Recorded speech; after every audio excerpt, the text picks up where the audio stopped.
27 teams, 21 cities, over 200 games, one T20 national champion. A new era of American cricket starts now. The inaugural Toyota Minor League Cricket Championship presented by Sling takes place nationwide this summer. Watch live on Willow.tv.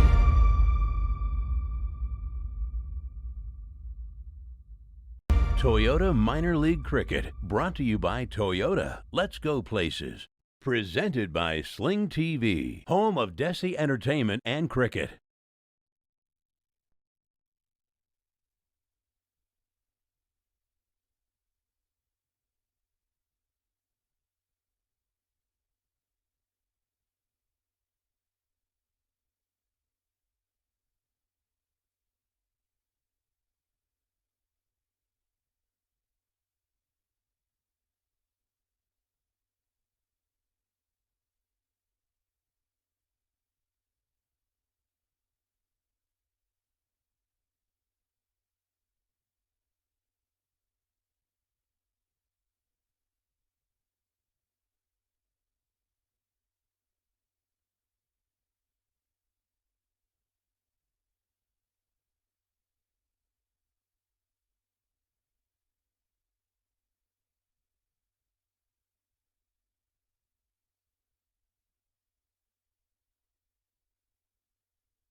Good morning to all our viewers, and welcome to this Sunday game as part of the Toyota Minor League Cricket Championship, which is presented by Sling TV.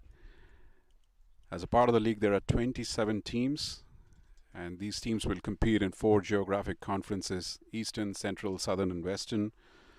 With you, so there's a 10 weekends play in each conference that will conclude in the minor league cricket finals weekend in early October. Today's game is the second of the double headers weekend between Seattle Thunderbolts and Hollywood Master Blasters. We had the first game yesterday where Seattle Thunderbolts won the game. It was a closely fought game, and it was a tense game with Hollywood Master Blasters batting first, scoring 100, exactly 100. Some of the top performers there was Prithu Baskota, 30, and Asad with 24. And some good bowling by Seattle Thunderbolts with Fani Simadri with 2 for 21 for 4, and Abir Chippa for 2 for 15. And Seattle Thunderbolts overcame some of the tense moments and hiccups to finally score a comfortable victory with 1 over to spare. And Manu Jacob top scoring with 29 not out, and some good performances by Rajit Muri and Sahil Kancharla. And some good bowling there all round by Hollywood Master Blasters, making it a tough chase for Seattle Thunderbolts. Khalid Zadran, Nisarg Patel, Basant Regmi, Ajay Mari, all coming up with some good figures. So we are anticipating another closely fought game out here today. The toss has been won by the Seattle Thunderbolts, their second toss in a row, Captain Harmeet Singh, and he's put the opposition, Hollywood Master Blasters, to bat first. The conditions here, the weather is perfect for a good game of cricket. It's not too hot yet. The temperature is just about rising. There's very, very tiny hint of smoke, not as bad as it was earlier in the week. The temperature, as I said, would rise as the day progresses, but for the moment it's sunny, bright, absolutely ideal for a game of cricket at the Klahani Park here in the Seattle area. The ground here, as we have been speaking, it's a uniquely shaped ground. It's a rectangle shaped ground. The side boundaries are longer than the front and the back. I'm joined by my fellow commentator Rance today, and we're going to talk about it as we get ready for the first set of actions out here. Good morning, Rance. Morning, Sheil. Thank you for that wonderful introduction. You've set the stage up perfectly. Audience is now well versed with all of the stats from yesterday. Going to be an interesting day today for the Master Blasters, for them coming in on these kind of pitches that we have in Seattle, as we now have Ujjwal Patel. I have to cut short my intro. Running in. Good ball, really good ball first up. Hitting the length. Ball, a hint of outward movement. And the batsman really fending. I know it's, the batsman may be a bit tentative earlier on, but nervous moments there. Nice start there, Sheil. Yeah, absolutely. Ujjwal is a addition to the team from yesterday. That's the only one change that Seattle has brought in today. Ujjwal has come in place of Anirudh Srinivas, and he starts with a wide, his second ball. Seattle Thunderbolts made a couple of changes yesterday and seem to have found a good balance, and they're building on that. They're still in the early days of the league. They're trying to find a good sort of stable combination, and Ujjwal is another addition here. Oh, that's well played. Pushed through the cover area. So the cover point fielder runs back. Sahil Kancharla picks up the ball. The batsman crossover for a single. And that is the first runs of the bat. So the batsman must heave a sigh of relief. I know as a batsman, personally, I'm always looking to get off the mark. So now at the non-strike, we have Nisarg Patel facing his first ball of the game. Once again, beautiful lines and lengths there by Ujjwal. Right on the money. Lots of enthusiasm in the Thunderbolts team, especially coming off their win yesterday. A below par total set yesterday by the Blasters. Clearly, this is away conditions for them. It's going to be interesting how they take the day today. Little bit of width on offer, good shot, but straight to the fielder. Good shot by Nisarg, looking confident. His feet are moving. That's always a good sign for a batsman.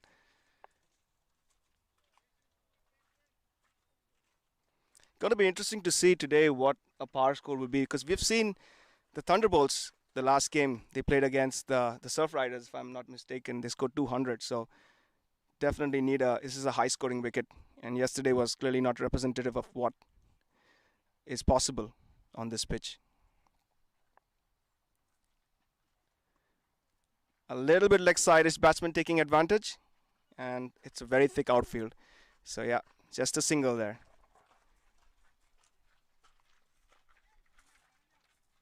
Decent start by both teams, Sheel.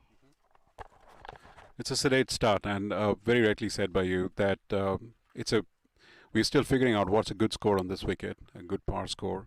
Yesterday we thought the bowlers used the conditions very well, not so much off the pitch as much as they played they vary their length and speed. Once again, Ujjwal, this one again slightly across the batsman, a typical left-handed delivery, wide, and Cody tried to play an expansive shot, missing it altogether. That's the end of the first over, and it's 3 without loss.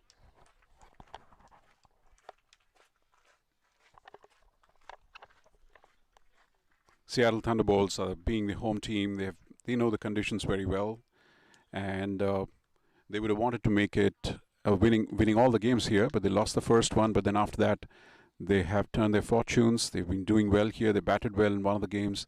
They bowled extremely well yesterday.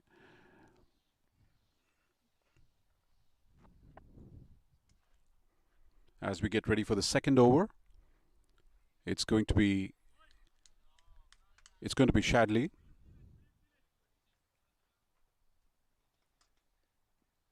He's been one of the most successful bowlers for Seattle, featuring on the top of the leaderboard, or at least number 2.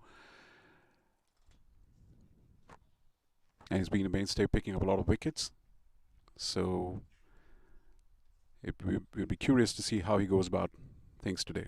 Here's the end, the first ball of his first over, outside the off stump. A good length, coming up at a nice height. The batsman playing it defensively as Harmeet comes and fields the ball, no run. How are you? This is your first match, Rance. How are you finding the conditions, and what are you expecting? I'll be honest, this is beautiful cricketing conditions. There's a nice little breeze blowing. It's not too hot, not too cold. In comes Shadley. Good ball again, getting the outer half of the bat. We have nice conditions. It's perfect for cricket. We had a bit of smoke in the air. We still have some lying around, but I think it's better than yesterday. At least it appears to be.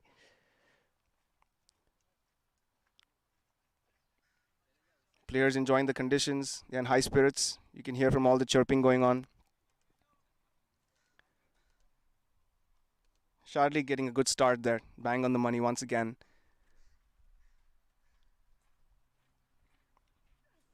Advancing down the wickets, so the first sign of intent. I know yesterday the Master Blasters took their time getting up to speed. Clearly new conditions, getting used to it.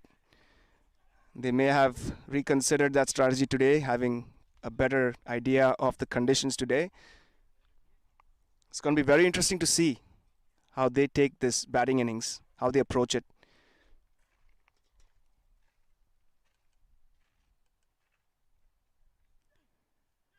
Bit of width, beaten for pace, no foot movement whatsoever. Batsman looking a little nervous. Shadley generating some really good pace. You can see the ball thud into the wicketkeeper's hands. And even though there was width on offer, I think he beat him for pace.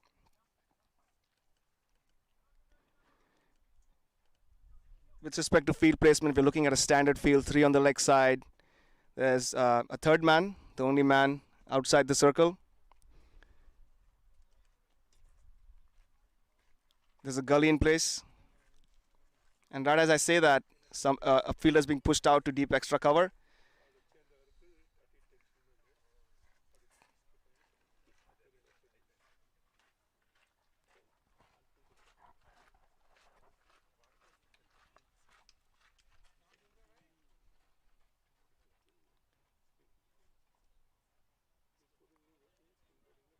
Shadley running in once again. Again, a bit of width on offer, but batsman not in the position to play, Shield. Again, a lot of play and miss. This is exactly what we saw yesterday also. The bowlers are trying to vary the length outside the off stump. And as you mentioned, this is not an easy outfield to bat on, so the power has to be generated by the batsmen. So they're going hard at the ball and missing it. Once again, Shadley, all right, on the money. It's on the fourth stump line, short of length, coming at a decent height after the bounce. Not a hittable height. Batsman playing defensively, fielded in the gully. That's the end of the over. At the end of the second over, we are at the score is 4 without loss.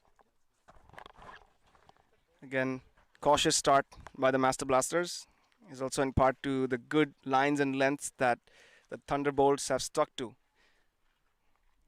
Ujjwal coming in for his second over. Did really well in his first over, had just one wide, but other than that was right on the money. I think it's very important now for Ujjwal to continue that pressure. The batsmen are going to start to feel the pressure here because this is just a 20-over game.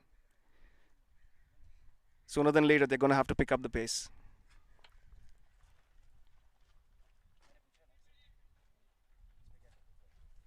A bit of a pause as there are some tiny changes in the field. Right, here we go again. Ujjwal steaming in. That was a bad ball there. Yeah, too much swing. Wide ball again. But there is swing out there if you pitch it up, Shield. Totally. And if they can get swing in the air, that's the way to go. But in that case, in that instance, he's losing out on the control over the ball. It's quite interesting to see that Hollywood Master Blasters making the change right up top. Their best batting. Here's Ujjwal once again outside the off stump. The ball coming in a little. And defensively played between the gully and third man, and a quick single taken. What I was saying was they had a different combination yesterday, and I thought they opened up pretty well with Prithu Biscourt, and he was a top scorer with 30. And it's interesting to see him not opening today. Probably the game plan is to have him later in the order to add some solidity in the middle, but different combination today. Here's Ujjwal again. Oh, this time the ball coming in slightly onto the leg stump, played off the hips towards the short fine leg, and the score moves on by another single there. A sedate start at best. Nothing untoward, no expansive risk taken. Just to remind the viewers, the first 6 overs are power play, just 2 fielders outside. And that ball was a classic left-hander delivery, bringing it in and deceiving the batsman, hitting the pads. A stifled appeal for leg before, but then no harm done. The umpire says that's missing the stumps.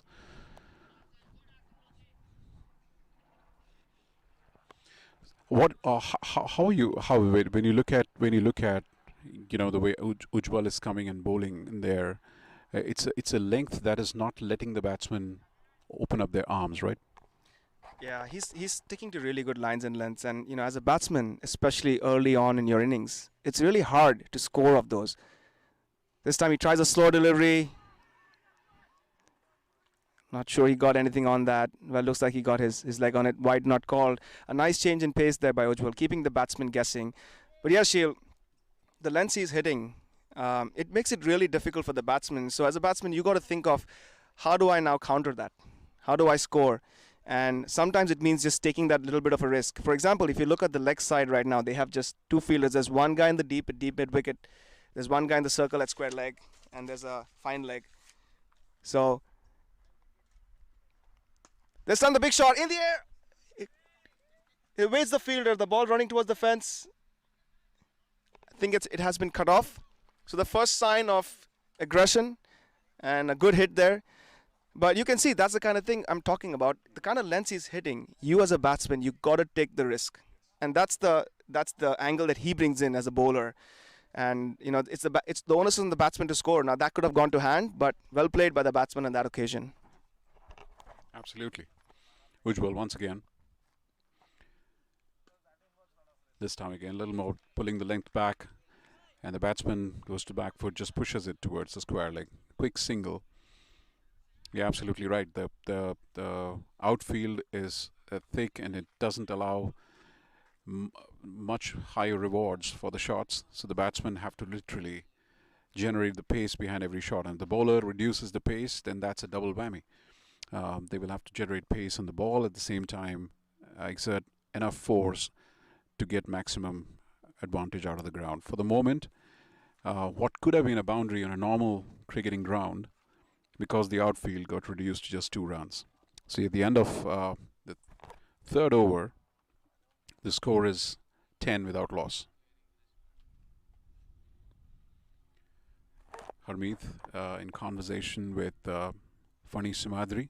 I think that's the first bowling change we're going to be seeing, as Shadley is taken off the attack, and it's going to be Fani Simadri. Just to remind the viewers, Fani came in after a bit of a break. He wasn't available because he was down with COVID after covering all the protocols.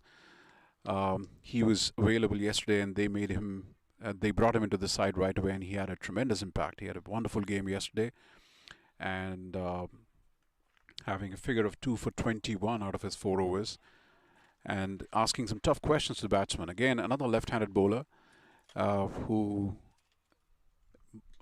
swings the ball, who brings it, moves it both ways, sort of across the batsman and into the batsman.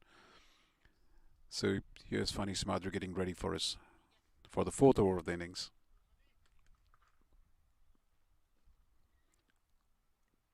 The field is evenly spread. Is the first ball from Fani outside the off stump, slightly fuller, slightly over pitched. The batsman tried a shot, but straight to the fielder in the covers. Harmeet does the fielding. No runs to there. A good start there by Fani. Full ball, but bowling to his field. He's got a packed outside field, and as a bowler, and as a captain rather, that's all I would expect of my bowler.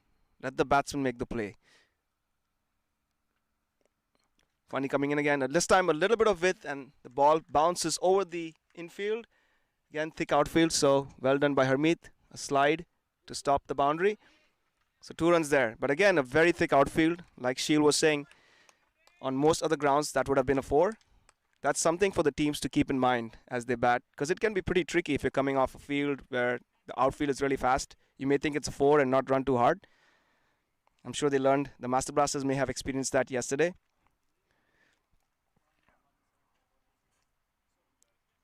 Let's see if Fani can get that line a little tighter. He's letting the batsman free his arms a little bit.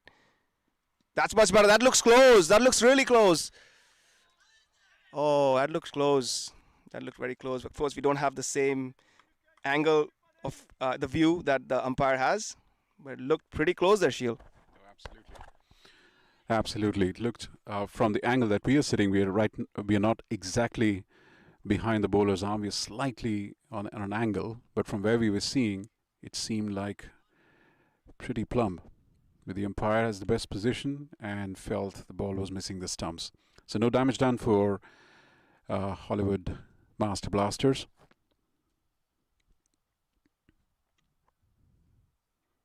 Here's Fani again.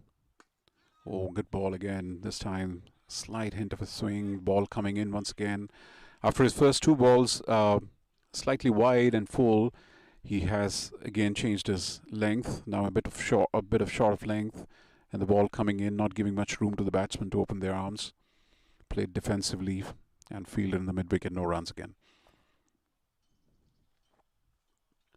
Oh, that's a bit wide again, slightly giving room to the batsman who opens up their arm. Again, because the outfield, the ball doesn't run too far. And Sahil from cover point runs and does the fielding. 1 run taken.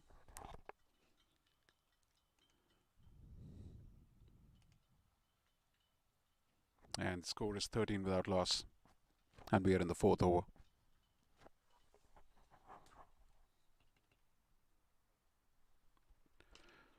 The next ball again, this time on the off stump coming in. And Cody pushing it to the cover point area, wanting a single, refused by his partner Nisarg. And that's the end of the over. After the end of 4, it is 13 without loss. Yep, looking for the single there, but the fielder is keeping the batsman honest. So 4 overs done, 13 runs. As a batting team now, you're starting to think, what is a par score on this wicket? Yesterday they scored 100. Clearly that wasn't enough. Given the experience they having had played yesterday, a little more averse with the conditions, I'm sure they have a score in mind. It's going to be interesting to see how they react now, because this is a decent start. No wickets lost, but they got to put some runs up to make this a good contest.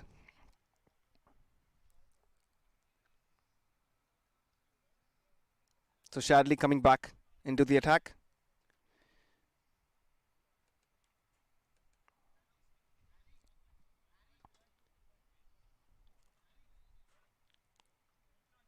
Nisarg on strike. Shadley has been bowling really tight lines and lengths. Let's see if he continues doing the good work for the Thunderbolts. Once again, a good ball, slightly straightish, enabling the batsman to work it on the leg side for a single. Nisarg getting off strike.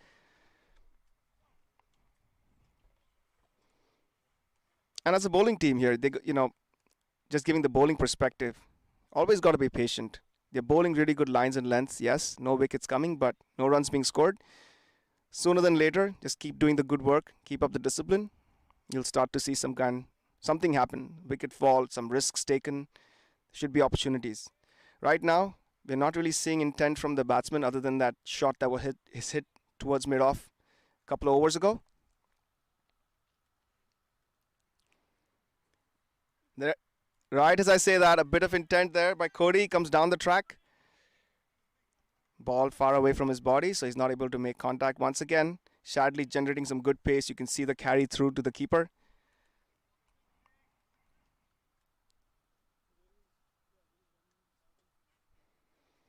So Sheel, as a batting team now, having that experience yesterday, what do you think? If you were the captain of the Master Blasters, what kind of score are you looking to put on the board?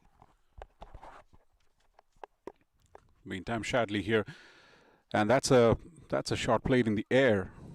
As Rance mentioned, there's a hint of intent out there. Cody trying to capitalize on the field restrictions of power play this time, playing it in the air over the cover area. But the Thunderbolts had Sahil fielding on the cover point boundary, and he comes and cleans up the ball. That was just a single.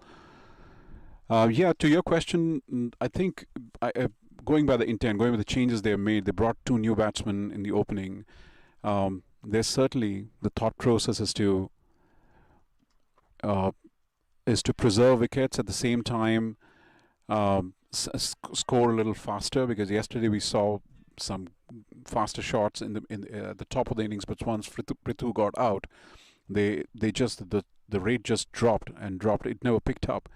So they have to think both sides. They have to preserve the wickets, at the same time bat at a good clip. I would think for the moment they're not thinking beyond 130, 140. I guess that's a score they would want to get there. So for that, they will have to have the wickets in hand, at the same time score at a tighter rate. I mentioned this yesterday. The problem with Master Blasters is none of their batsmen have a higher strike rate, like a T20-ish strike rate. Cody has been their maximum run scorer this league, but the strike rates are just 93, 94. So they will have to have a balance of both. Score runs at a good, tighter clip to get a good score. This time, the pace of the ball beating the batsman, taking the outside edge, going down to the third man, just a single again. So I'm hoping about 130, 140 would be the first target. For that, they would probably break it down into the chunk of 5 and assess every 5 overs where they are based on the wickets in hand. But they certainly have to change their natural game and show some intent, get a bit innovative to find faster scoring rates here. Yep, good point made there. especially with the good lines and lengths being bowled. That's once again a beautiful ball. Hint of outward movement, hitting the right lines and lengths. Very good over there by Shadley.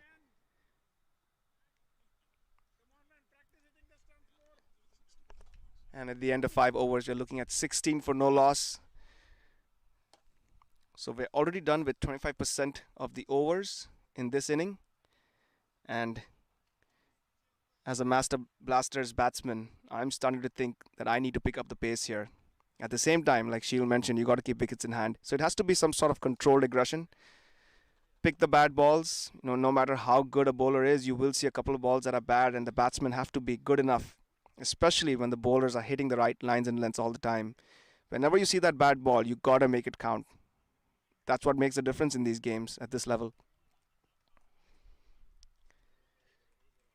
Yep, and a total of 130, 140 would certainly be really good, a big improvement from yesterday.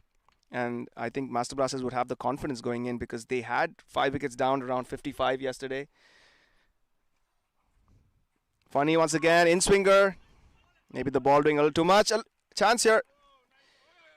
Good hustle there by the bowler. Really good quick movements on his follow through. Always very hard to do. But that was a good ball there by Funny, getting the ball to talk. Bit of in swing. Swinging too much on that occasion as it goes. Probably going down the leg side. Stifled appeal.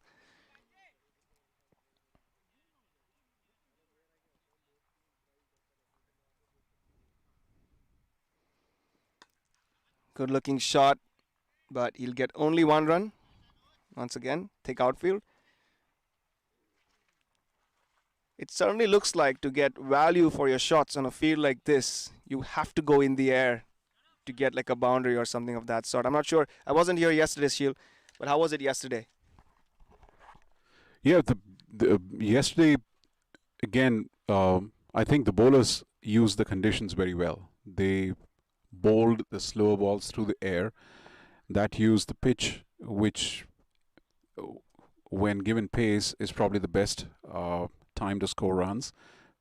Funny once again this time, full on the off stump, and the batsman playing it square of the wicket towards mid-wicket and stealing a single. A close call, but you have to take those risks while running the wicket to create some sort of a flutter out there. No, so yesterday we saw the bowlers, both sides, using the air and their guile and their lines and lengths and speed of the ball very well, and that created a whole lot of pressure on the batsmen. They had to deal with the low speed of the ball, at the same time create force through the lush outfield. Here again the ball on the leg stump, this time tucked out towards square leg and picking up a easy single again. One of the things that we have been seeing is Hollywood Master Blaster have batted first in all their games, and they have been averaging around that 100, 110.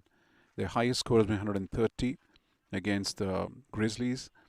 But apart from that, they've been scoring 100, 119, another 100. So they've not been touching 120, which is again a strike rate of 100. This time, played up in the air for a shot from a ball that was on leg stump and wonderfully fielded on the boundary line there by the fielder, and restricted the batsman to just 2 runs. And that was a good intent field shot there. So clearly, 3. So they've taken 3 runs for that one. That's well run. So they're showing some intent now. Clearly, just last few balls of the power play remaining. So they would want to capitalize as much as they could garner because of the field restrictions. Once again, Funny. This time to Nisarg, and he pushes the ball slightly upish, but goes towards cover before the fielder could field and throw in. And the fielder was Andreas. Single taken there. It's another good over, so to speak, from the Master Blasters' point of view. And the score at the end of 5 is 16, is it? 23, correction there. 6 overs 23, then the umpire signaling the end of the power play. And are we going to see the introduction of spin with the field pushed out a little bit? So it's interesting you bring up those statistics, Shield, about the scoring that the Master Blasters have had, and I think I saw the maximum score they scored was 130. Yeah, so it shows that it's early days in the tournament, and it's probably a case of them trying to find the right combination, which kind of explains them changing the openers today, still finding the best 11, finding the depth, finding the right positions for the players to contribute in the in the capacity they can offer. It's a learning curve for many of these teams. This kind of competition happening for the first time. So it's a challenge for everybody, and once again, the team that manages that challenge the best is gonna come out on top more often than not. But yeah, they're gonna have to. I'm not sure about the pitches they've been playing on, if they've been slow and low, but at some point they're gonna have to pick up that, and that will come with time as they get that combination, as they get that confidence of working together. And Harmeet into the attack, good start there, tucking the batsman up. Nisarg Patel, who's batting on 14 runs of 22 balls at a strike rate of 63. On the other hand, Cody batting on 7 of 14, strike rate of 50. So you can see they're not exactly setting the world on fire right now. And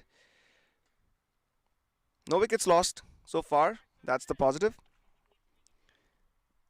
The onus is now on the Master Blasters to try and make something happen here. Short ball, once again, no room there. Good bowling there by the captain. And when you're in this position as a fielding team, all you got to do is stick to the basics. And that's what they're doing right now. The onus is on the batsman to take all the risks. Once again, stump to stump, very good. Not much you can do with that. And the kind of field is set. He has good protection on the offside in the circle. 3 fielders in, 1 fielder, 2 fielders back, 1 at deep extra cover, 1 at long off. This time, a little straightish. Quick single, is that a chance? No. Good running there. And that's one of the things that the Master Blasters can do. There's many ways to show intent. One of them is to clear the boundaries, but if that's not happening, run hard between the wickets. Absolutely. Harmeet is a seasoned operator. We all know that. He's been there right from the under-19 days as he's come through playing cricket in various different levels. He knows exactly how to handle the situation this time again. The ball was slightly short of length, and Cody rocked back on his back foot and pushed it through the gap between the gully and the covers. The fielder from the cover point coming in, cleaning it up, single to add to the total. Harmeet once again on the off stump coming in, tight line, a defensive shot played back to the bowler, and that's the end of the over again. So like I was mentioning, Harmeet is an experienced campaigner. The score is at 25 after 7 overs. There's a slight little drinks break. And so talking of Harmeet, he became prominent in 2012 under-19 World Cup, playing for India. He was probably one of the standout performers there. Bowling extremely economically, picking up wickets, scoring some runs. And from there on, he's gone on to play in different levels for different teams around the world, plying his trade. And at this point, Seattle Thunderbolts have a lot to gain from his experience as a captain, as he brings in his all-round experience and his tactical abilities there. He's been leading the team quite well. And as a bowler, certainly his 4 overs are some of the important ones that Thunderbolts have to capitalize on. And as we speak, there is another change in the bowling.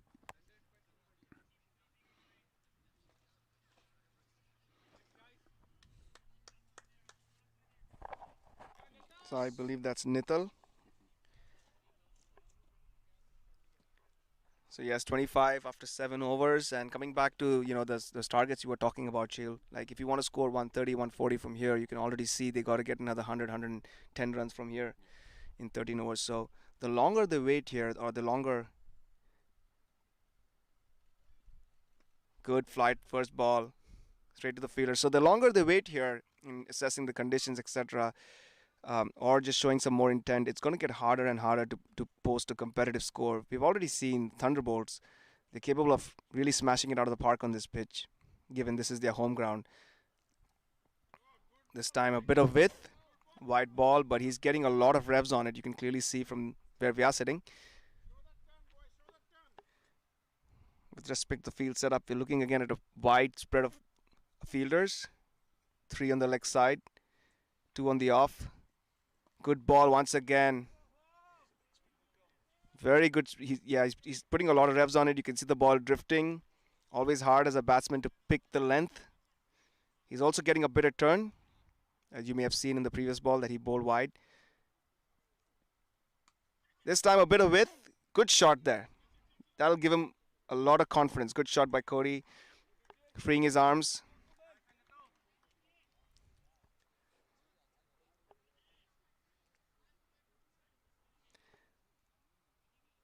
So yeah, one guy sweeper cover, one fielder sweeper cover, one long off. Deep square leg. Long on. One deep mid wicket. This time in the air. Oh, that's a good hit. That's gone all the way. And that's a much needed, much welcome boundary for the Master Blasters. Fantastic shot. Fantastic shot. Came one, took a step forward and made it into a half volley and bang. It wasn't a special ball that was there to hit, but I think the batsman, all credit to the batsman for taking the initiative, coming down the wicket even before the ball was fully in the air, preempting it and connecting it cleanly. It went quite a distance out there. So fantastic initiative taken by the batsman here. And we need to see a little more of that for them to up the ante, and the risk has to be taken, and that's the way this format gets played. Here's Neethal once again, this time a little more fuller, and not much of opportunity for the batsman to get under the ball.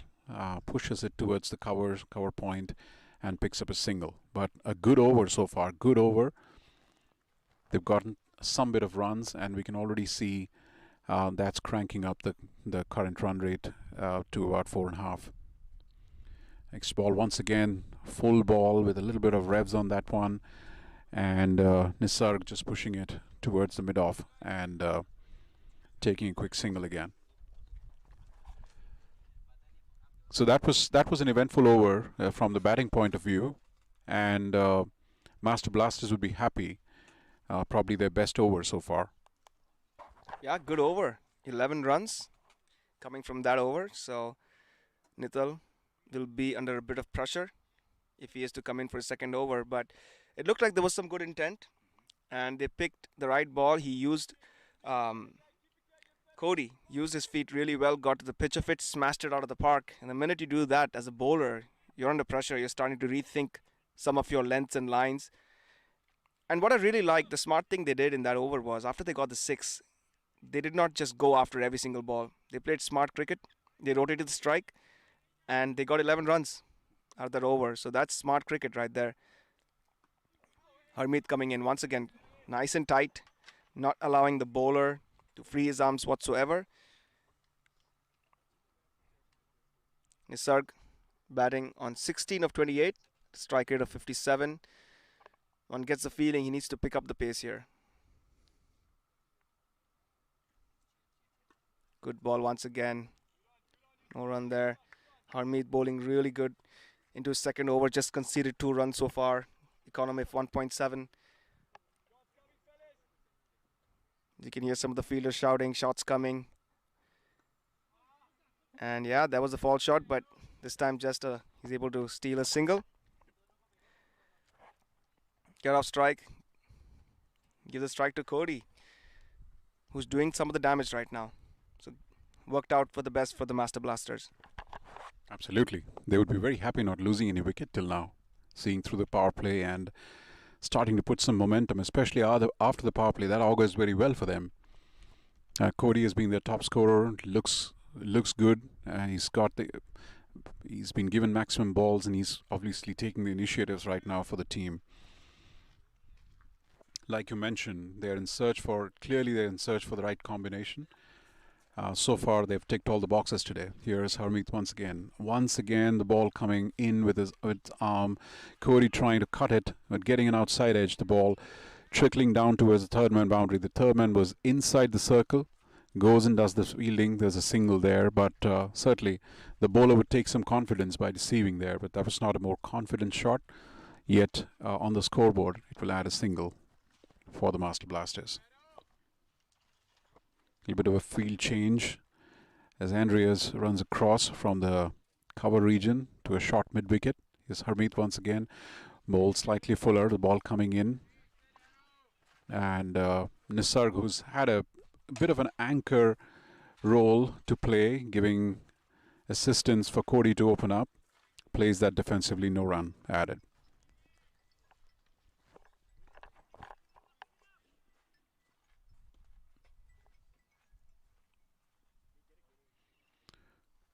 Here's Harmeet once again, this time Nisarg moving outside the leg stump to make some room to play it square of the wicket, but Sahil does the fielding and no chance for any single. That's the end of the over, and the score remains at 38 without loss at a rate of 4.3. Nisarg on 17, Cody on 18.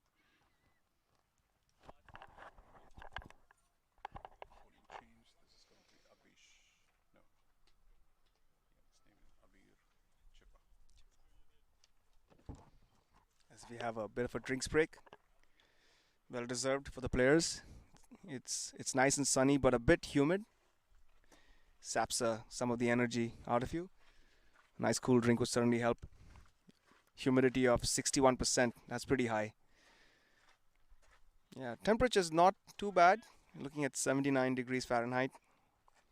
But the humidity, the players must be really feeling the humidity. We have another change in the bowling. We have Abir Chippa coming in. Bowled really well yesterday. Picked up 2 wickets for 15 runs in his 4 overs. So he's going to look forward to continue doing that good work for his team. And the one thing that Cody has done is, by going after the leg spinner the last over, he's pretty much taken him out of the attack. That's one bowler less the captain Harmeet has for now.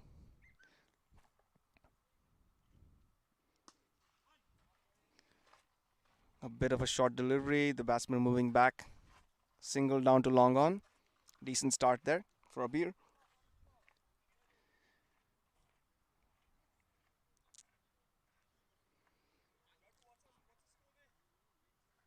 Current run rate at 4.2. Interesting to see how the Master Blasters approach this phase of the innings now. Now they have the base, the foundation has been set up. No wickets lost. Bit of width is taken advantage of, but just a single. Once again, outfield. Very hard to pierce the outfield if you hit it along the ground.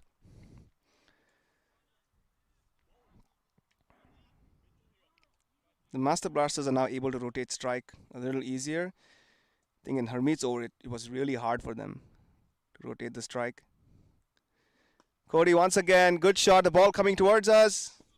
Good stop there by Jagrup.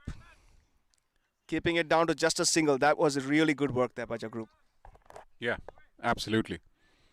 I like the way Cody has kind of taken it up, that he's going to up the ante here, and there's a lot of runs to be taken, because most of the fielders on the leg side are on the boundary line, and so anything that is pushed into the outfield is a single at least. And knowing the fact that it's not going to go across the boundary on the field, at least there's a lot of running to be done. Once again, slightly short of length, pushed towards the covers. Lovely fielding there by Andreas. No chance for the batsman to take a single, but there's a lot of energy shown out there by the fielders. Certainly a lot of egging going on. Thunderbolts understand they need a wicket here. Partnership has been going on at a decent pace. Here's Abir once again. Shot of length outside the off stump, or right on the off stump, making room and pushing it towards the cover region. Andreas this time fumbling a little bit, and that gives a single to Nisarg. The score moves on to 42 without loss. We are reaching the halfway stage. We're almost there. This is the 10th over. And the good part is that Hollywood Master Blasters will feel good that they have not lost any wicket till now. But they will also want to up the ante from here on. Abir with the last ball of the over. Slightly short, rocking back and playing it towards the leg side. Nobody in the circle. The bowler goes and does the fielding.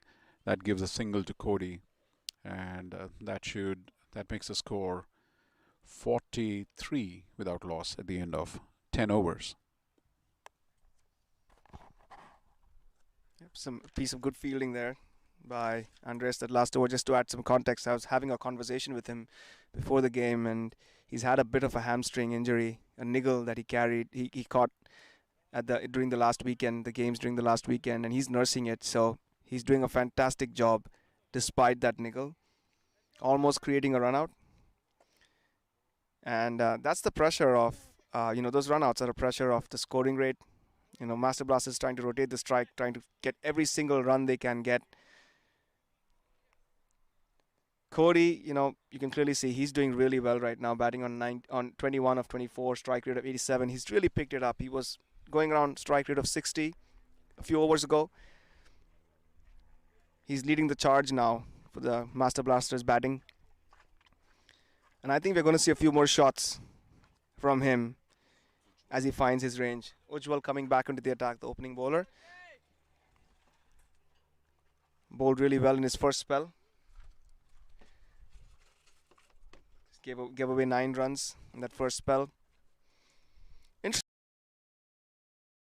It looked like the spinners, Harmeet was doing really well, but maybe he's saving himself for later. In comes Ujjwal. Interesting phase of the game, guys. Slightly leg side-ish. He'll get a leg by.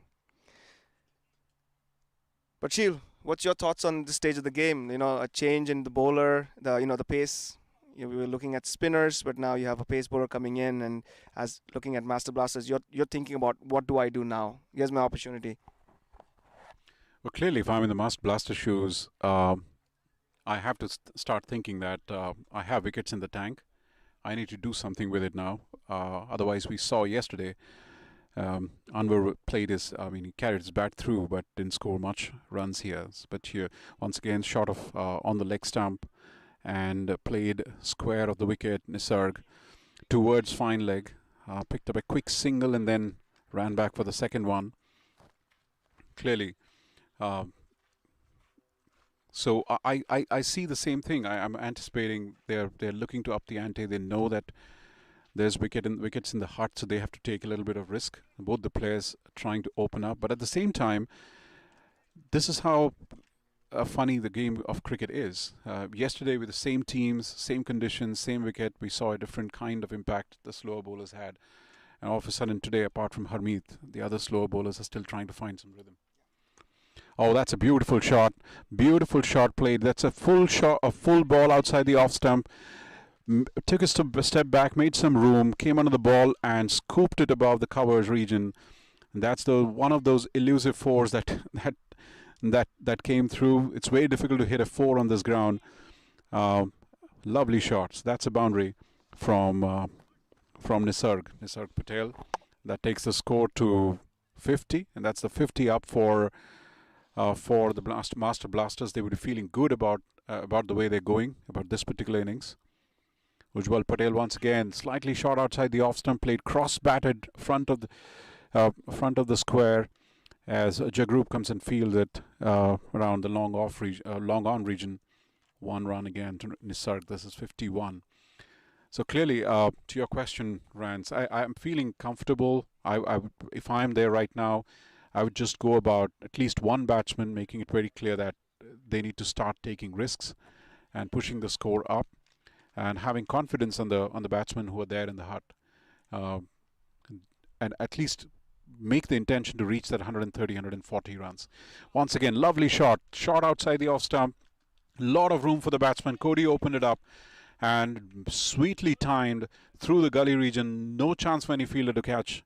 That's another 4. So clearly there's a lot of confidence gained by the batsman out here, and Master Blasters cashing on some rather loose bowling by the Thunderbolt bowlers, especially from Ujjwal in this over. I don't know if it's the time of the day that has an impact sometimes, because this being a morning game, it seemed like it's easy to bat right now. Ujjwal once again shot, but then this time no room given to the batsman, and clearly immediately there was an impact. The batsman had to play a defensive prod towards the covers.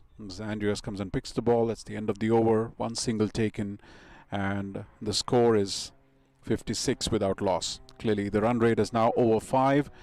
Projected run at this run rate is about 102. Cody Shetty is at 27 of 27 balls, hitting about a run a ball kind of a rate, and Nisar giving him a very able assistance on 26 of 39. So at this stage, it's quite clear Cody is going to be the man who's going to take risk, push the score, and Nisar is going to be the anchor on this. Harmeet and Abir having a chat. It looks like Abir will continue from one end. How are you thinking about? Yeah, it was very interesting. Like I was posing the question to you about, as a batsman, what do you think, the change in pace? And looks like they have really taken it to Ujjwal. 13 runs coming off that over, and given the scoring rate we've seen so far of around 4, I mean, that was a big over in the context of the game. Importantly, what was nice to see was Nisarg, got a boundary as well. So he's finding his range. And you can see there's a lot more confidence. Look at that. Even the running now. It's showing in the running. Makes it home. Good running between the wickets there. Cody is looking good. Nisarg is starting to shift gears. And all of a sudden, 11 overs, now 11.1 overs, and now they get 2 runs of 58. That score is starting to look decent. It's starting to look good. It looks like that foundation, that approach they took to lay the foundation, get used to the conditions. It looks like it's paying off for now. Let's see if they can continue, though. Good bowling. Good running, though. Is chance, wideish throw, so that makes it hard. But really good cricket here by the Master Blasters. Not only are they capitalizing on the bad balls, the good balls, they're making that count for 1 run. And, as a bowler, your confidence, it just frustrates you. You're doing everything right. The ball is just dropped in the infield and stealing a single there. That can get on the nerves of a bowler. Let's see how Abir deals with it. This time, Nisarg making some room. Good ball there by Abir. But you can see Nisarg now, it's not like so she looks like both of them have decided that they're going to score. They're going to pick up the ante, and rightly so. Absolutely. You're absolutely right. Nisarg too going for the kill out here. Abir once again to the off stump, and Nisarg once again making room, this time playing it up in the air towards the deeper mid-off or wideish mid-off, and Shadley does the fielding. That's just a single, but quite right. Both of them showing intent now, wanting to go after the bowlers. And they're taking a lot of singles. It's not just about playing big shots. They're also stealing singles when the ball is good. Once again, ball, not much of room given. The batsman just slicing it towards the cover point area. A slight fumble there by Sahil, and fielded by Funny. A single taken by Cody once again. This was a ball that they couldn't have hit for a big shot, but they took a single. So a bowler has to adjust to different batsmen every ball, and that sometimes impacts their run rate. This time, Nisar going up in the air towards mid-on. A lovely catch taken by Jagrup at long on. So that's the first wicket. That's the first wicket that Thunderbolts were looking for. A risk too many that Nisar took. He was making a room, trying to hit the ball in the air, and this time it landed straight into the fielder. Not absolutely straight at the fielder. Jagrup had to make some ground, a minor dive, but a good catch at the end. So much awaited wicket taken. The first wicket for Master Blasters to fall. It's Nisarg Patel after a well-made 27. Makes his way back to the pavilion. So a breakthrough there finally, but a very well-made 27. It's given the momentum. He was clearly the game plan from him was to make sure that Cody continues the good work and he takes the risk. But this is a good foundation made for Master Blasters. 61 for 1 after 12 overs. From here, I think if they can go on with a good solid rate, they can look at that 140 kind of a score. Yeah, absolutely. And just to switch perspective, a much needed breakthrough there for the Thunderbolts, because the Master Blasters had started to score at will. They were finding boundaries, they were finding singles, and the communication between the batsmen was excellent. You could see they were stealing runs where there were none. With that breakthrough now, naturally with a wicket, as it is in cricket, any form of the game, it's going to come with a slight slowdown in run rate, I'm expecting. But you never know what plans Cody has. And that's a very interesting change of batting out there. They've sent Khalid Zadran. Now, Khalid is obviously, yesterday we saw he hit a long six. He's probably the most belligerent batsman. He comes down the order, but has a range of long hitting prowess that he brings in. So clearly the intent is there. They're sending a message out there that they're sending their, whether you call it a pinch hitter or someone who's been sent there with a clear brief that go and hike up the momentum. But they're not mucking it up here. They sent Khalid Zadran to partner with Cody to build on that momentum they've just set in there. And from Thunderbolt side is the 13th over. Captain Harmeet Singh continuing. His experience would be of immense importance out here, how he kind of guides his team. Now that's outside the off stump and played towards the gully region by Cody. It's fielded by Andreas. No run there.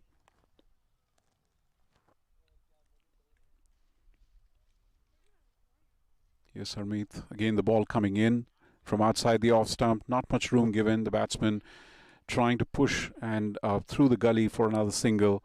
Again, a dot ball. Here's Harmeet. This time slightly fuller on the leg stump.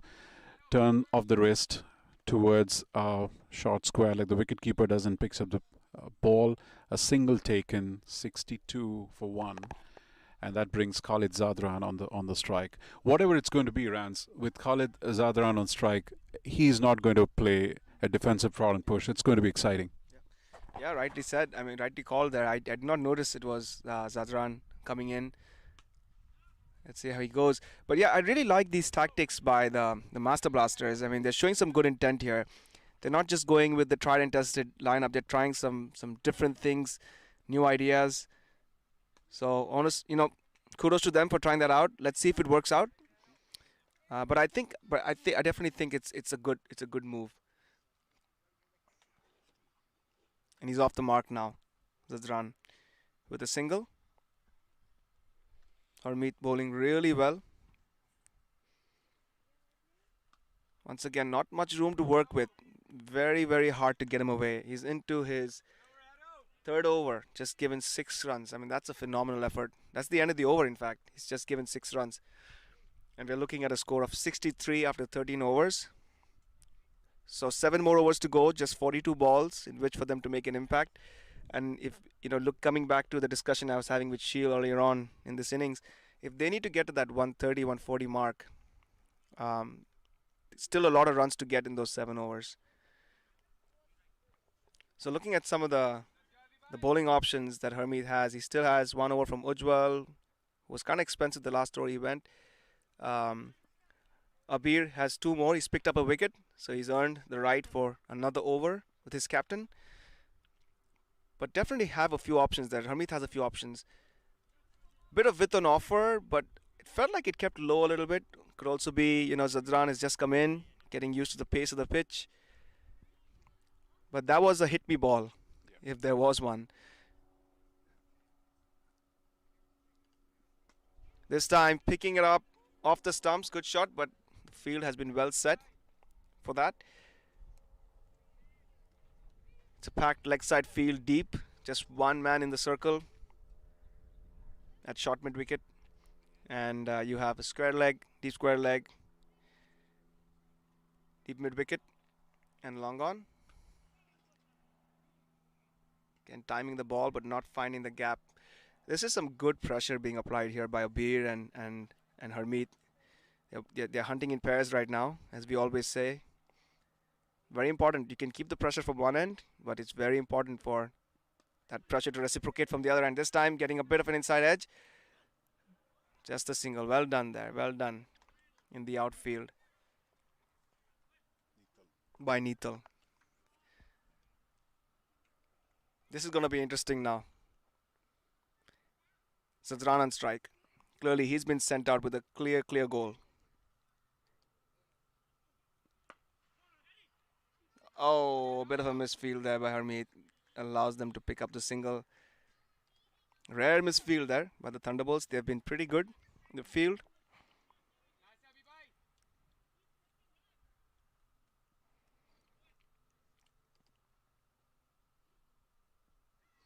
Cody once again down the track. Very good bowling by Abir. He saw him come down. He dropped it short. No run there. And I think that's the end of the over. It's 66 for 1 at the end of 14. Shield, just 6 more overs to go. 36 balls. Yeah, I think a good passage of play here from Thunderbolts. Suddenly for last two or three overs, they have kind of stifled the run rate, which was seeming to be going up, and the drop and the fall of Nisarg's wicket, and then the over from Harmeet and Abir have kind of pulled the things back a little. So this is the time when 6 overs to go, they would try to become a little more adventurous, and it can result in a bit of false shots, but at the same time, it can tilt the other way too. They can a couple of shots coming off and the momentum can suddenly get ignited. Very interesting phase of cricket coming up. 66 is a good score, not a sparkling score. They would have wanted something around 80-85 by now. Harmeet once again, and this time Khalid goes hard at it. It's high up in there. It didn't take the distance. Harmeet underneath it, judged well, and wonderful catch there on his own bowling, and that is the end of Khalid Zawdran. That's a wonderful catch. It went way up in the air, and Harmeet had to judge it for a long period of time. He did well, and slight tumble at the end, grabbed it safely, and that's the end of Khalid Zawdran. As we said, he was sent with a brief out there clearly. Go after the bowling, and he tried. Harmeet has been miserly as one could get, and this time again the ball was tight for. He didn't have room to go after that shot, yet he went ahead with it, and it went right up the air. So Thunderbolts would be happy with that, because these 2 wickets and a couple of tight overs have pulled things back for them. Yep, absolutely. The Zadran experiment not exactly working out there for Master Blasters. Credit to them for trying, but really good bowling by Harmeet, and I have to say that was a wonderful catch. Even though he did not have to move much, that went very, very high into the air. He kept his balance, took a really good catch at the end.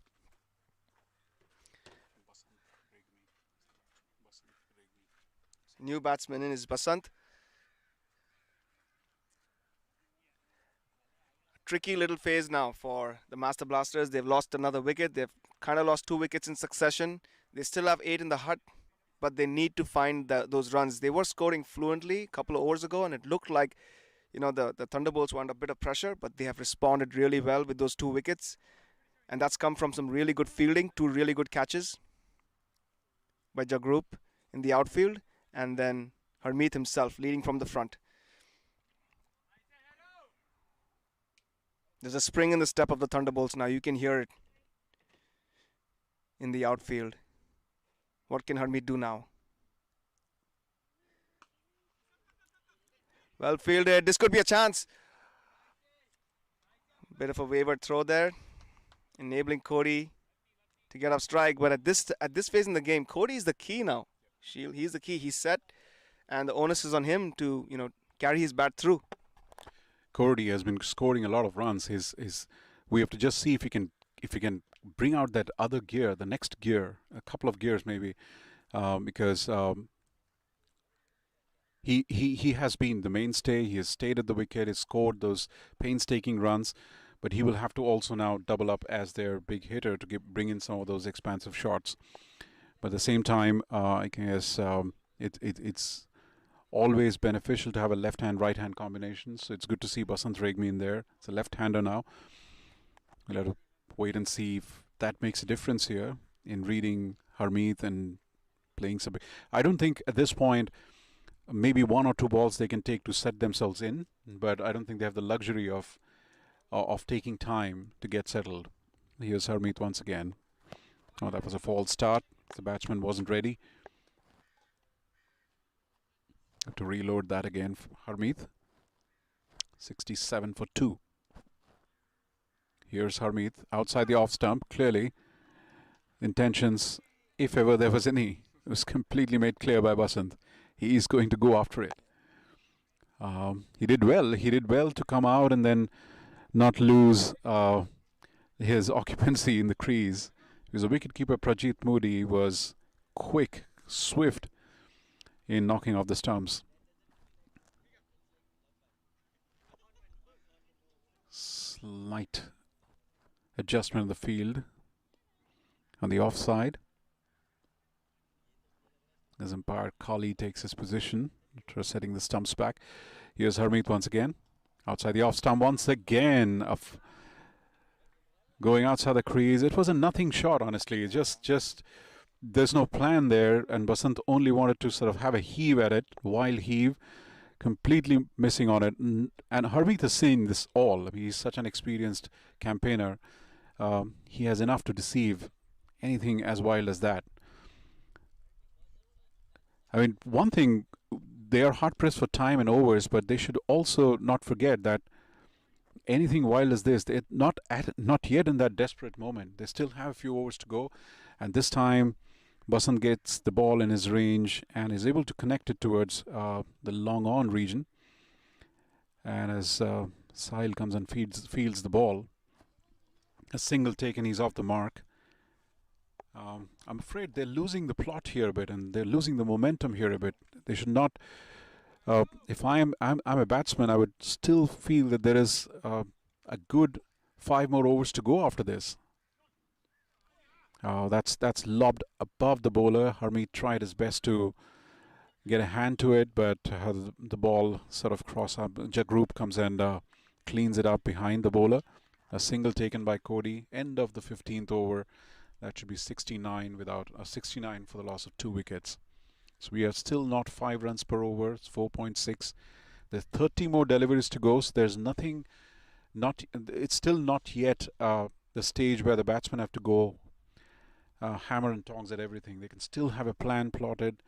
Reassess the target. Maybe 130 is not the target. They're probably looking at 110, 100 if they can go well from here. For that, Cody needs to take a lot of responsibility because he's kind of got his eye in. So interesting final stretch coming up. Yeah, absolutely. And we saw the intention from Basant in that last over where he was going down the track to every ball. And sometimes you got to also assess the game situation. And Basant is the new batsman in, and you could see everyone who's coming in, it's taken them a bit of time to get used to the pace of the pitch. Basant needs to realize that Cody is the guy who is well versed with the conditions now, and he's scoring really well. The last thing that the Master Blasters want right now is losing a wicket, and they will be well served by Cody being given the majority of the strike. Let's see what he can do here. Abhir working into his 4th over. He's been miserly so far, just 13 runs, 1 wicket of his 3 overs. Also want to add in that Harmeet is done with his spell, and it was a wonderfully bowled spell. 4 overs, 9 runs for 1 wicket in a T20 is worth its weight in gold. Beautiful spell by the captain, leading right from the front. Let's see what Cody can do here. Once again, a good ball. Finds the gap, just a single. Basant on strike. It's going to be interesting to see if his game plan is still to take the onus on himself to score, or if he's going to try and get Cody back on strike. Because like Shield said, it's still not, throw the kitchen sink at it time. They've still got 30 balls, and if they bat well, they can get 50, 55 runs from here. That's still a really good target because they have the bowling to back it up. Oh, looks like Basant is still going to try and score. But the thing is, as Shield pointed out, I don't think there's a plan there. Irrespective of where the ball is being pitched, he's going down the track, trying to heave it. He needs to also watch the line and respect the good ball and work it around maybe for a single. Because this thing is just heaving at it, and these dot balls are going to add more and more pressure on Cody, who's a well-set batsman. Last thing they want is Cody feeling the pressure because of the dot balls on the other end and losing his wicket.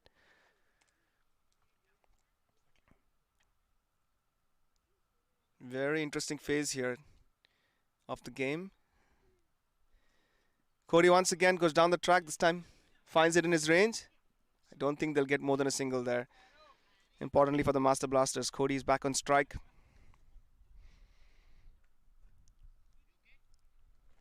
Good fielding there by Harmeet in the outfield.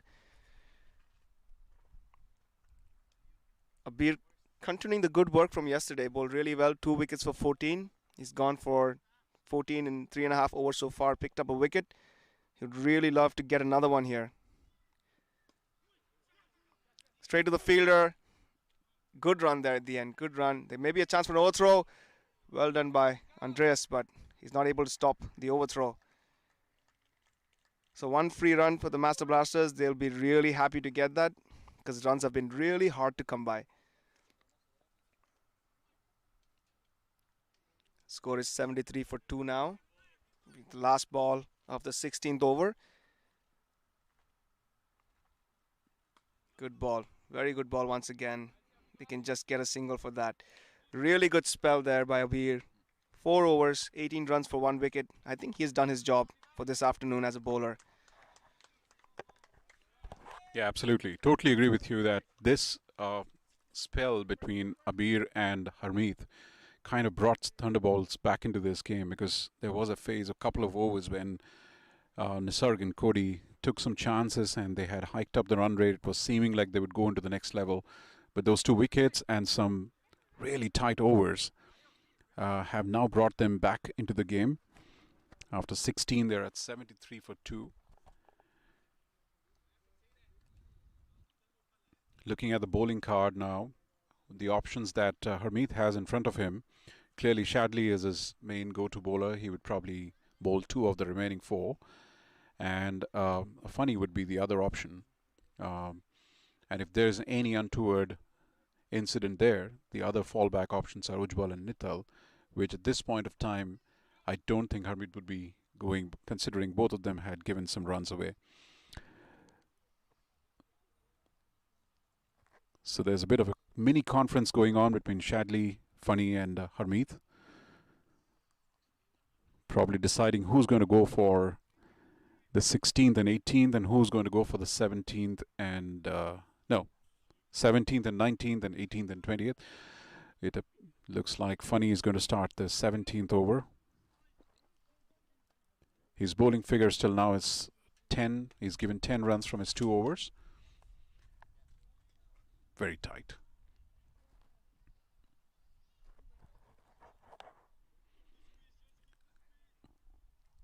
Harmeet adjusting his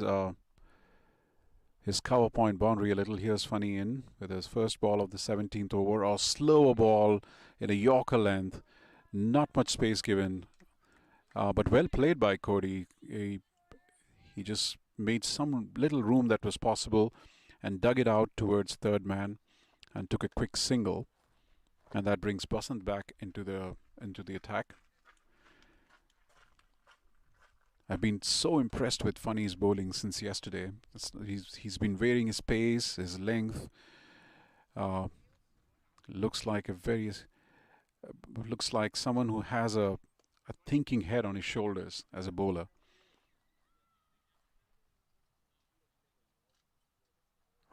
Has been a tremendous addition to this Thunderbolts team in their campaign in the MILC.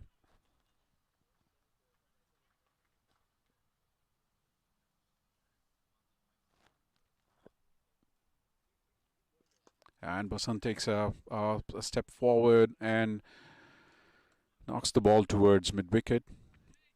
As Ujjwal fields the ball, there's another single taken by the batsman. At this point, I think the Thunderbolts would be happy with these singles. They don't mind as long as the big shots aren't coming.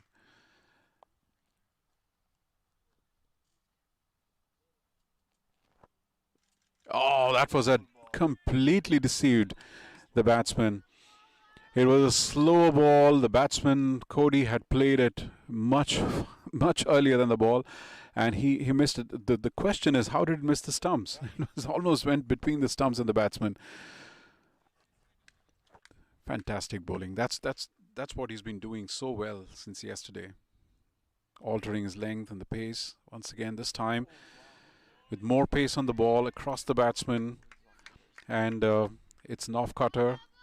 He puts some rolled his fingers on the seam. Again, the batsman playing it much earlier than the ball.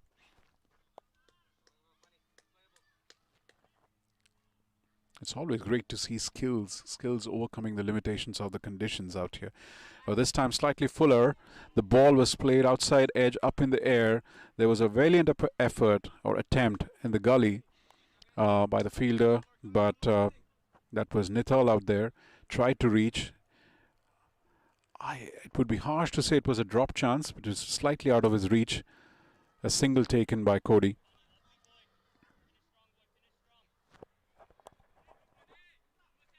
Now that brings the last ball of a very good over by Funny. What a lovely over this is. As a 17th over, when the batsmen are trying to look at big runs.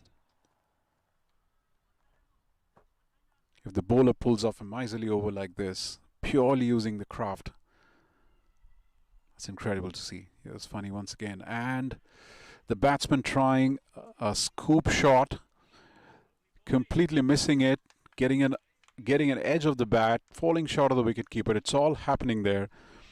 And the fielders from the fine leg coming and doing the fielding. A single for Basant.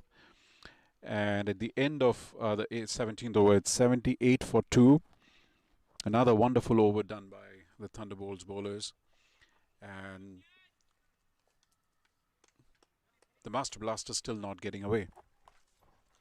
Yeah, importantly, they just have 74 on the board. And 17 overs done, so just 3 more overs to go. A couple of overs ago, we were talking about, is it hammer and tongs time? Well, it's getting close to that now. Because if I'm the Thunderbolts, and if they score a run a ball from here, which it looks, by the way things are going, that is not going to be an intimidating total for the Thunderbolts at all, because it's going to be around the 100, slightly short of it. And the Thunderbolts know from their experience yesterday, they're going to be able to chase that down. It's very important now for the Master Blasters to find that extra gear, find that extra 10, 15 runs. They still got 3 overs, 18 balls. They need to find those boundaries. But with Shadley coming in and with his tight lines and lengths, it's always going to be an uphill task here. Basant batting on 4 runs of 7 balls. Cody on 41 of 47. Here comes Shadley. There's the hit. Good lines and lengths, always hard to get away, and a good catch. It's the end of Basant. Unfortunately, the wheels are coming apart here, Sheil. Completely. Again, no plan there, unfortunately, to say that Basant was looking at hitting everything across the line. Once again, it was not a ball to be played cross-batted towards the straighter part of the ground. It was probably something that he should have probably played through its ground, looking for a single to get Cody on strike. Unfortunately, he went for the big one, lobbed in the air, and an easy catch at the cover region by Funny. So that's another wicket falling, and I'm afraid to say, instead of gaining some momentum, it's kind of regressing at this point of time. It's an interesting phase, and right now practically every ball is defining what sort of a score they're going to be looking at. The projected scores at the present rate are not even looking at 100. Yesterday they managed 100 exactly, and they managed 100 one more time prior to that. So it seems like they're just falling short of inventing that additional gear that probably take them to that 120, 130 range. Cody continuing his steady work, to say the max. He hasn't been able to hit anything big. He did have a couple of good shots in the middle, but once again has fallen back to the singles, etc. The new batsman at the crease is Prithu Baskoda. He scored a wonderful 30 yesterday, right on top of the innings, but that was when there was power play. So it would be nice to see what kind of an approach he takes in. Clearly wide outside the off stump. The umpire calling it wide. Prithu had a wild heave at that, missing it. But an extra ball to be bowled by Shadley here. A run added to the total.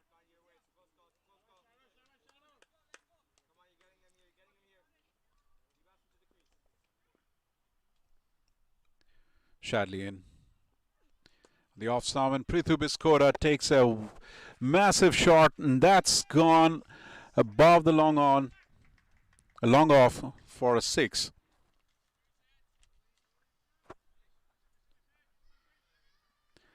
There was a hint of a chance on the boundary line. Nowadays, when we usually see outstanding catches on the boundary line, there was a valiant effort by Sahil up there, but the shot was beyond him.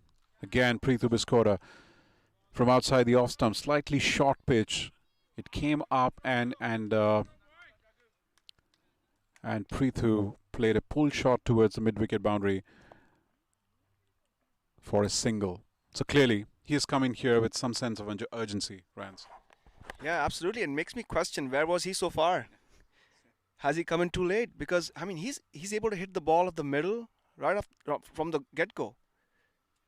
No other batsman has been able to do that. Even Cody he's been struggling of late as he gets a couple of runs there. But Prithu, looking good, really, really good from the get-go. 7 runs of 2 balls. First ball, he hits for 6, giving the Master Blasters that much-needed impetus. 89 now the score for 3 wickets. Last ball of the 18th over coming up. Very good ball by Shadley. They can just squeeze a single. That's a Yorker. Not much you can do about that. Really good over there by Shadley, apart from that 1-6.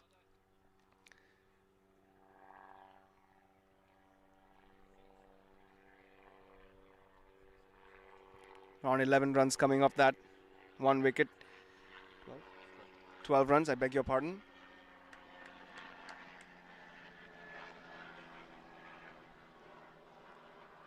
So 18 overs, 90. The Master Blasters are going to want at least 10 runs and over from here on in to get them to some sort of respectable total. Luckily for them, Prithu is looking good, and so is Cody. Funny coming in once again. I think his last over was particularly impressive with those off-cutters. Takes a lot of skill to be able to do that and land them in the same spot time and time again. He got the better of Cody the last over.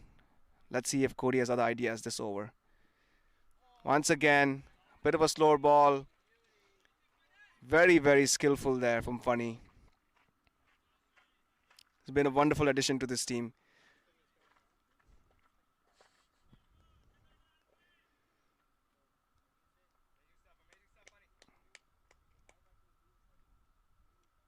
Game of cat and mouse sort of going on.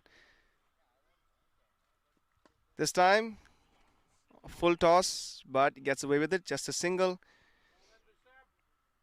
I'm really interested to see what Prithu does now, because he's batting on 7 runs of 2 balls, and he's been timing the ball from the get-go. Continuing from the good innings he had yesterday, 30 runs of 27 balls, if I remember correctly. So he's a guy in form. But again, amazing bowling from Funny. He's just getting that off-cutter going, a slower ball, and really, I can hear one of the fielders say unplayable. I have to agree, 100%. Really, really hard to play those. He's going to keep the batsman guessing. Let's see if it's another slower ball here. Yes, it is. Very skillfully done. Just a single.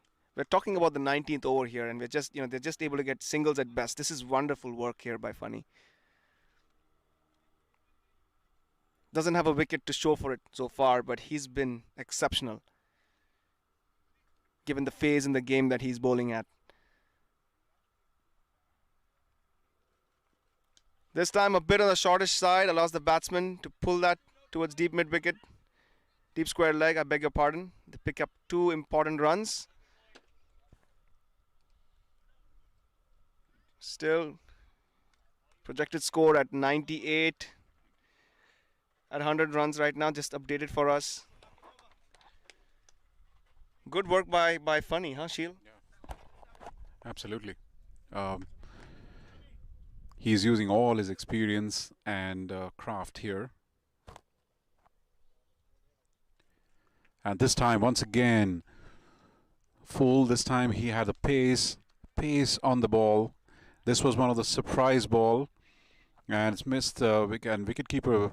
It deceived the wicketkeeper as well, and crosses the boundary lines. It's a much-needed boundary, and that's the 50 for Cody Chetty. Wonderfully played. Wonderfully played. He's been their mainstay through this tournament so far, and he continues the good work. They made some changes right up top, bringing him to give him the maximum number of overs, and he has played it. He has done it well, scoring a 50 out of 98, more than 50% of the runs for his team. And he's been trying to up the ante. He's lost a few wickets on the other end. But in the circumstances that his team is in, a precious knock here, considering. That said, this is the last over as Shadley gets ready to bowl to Prithu. Oh, that's Yorker length on the leg.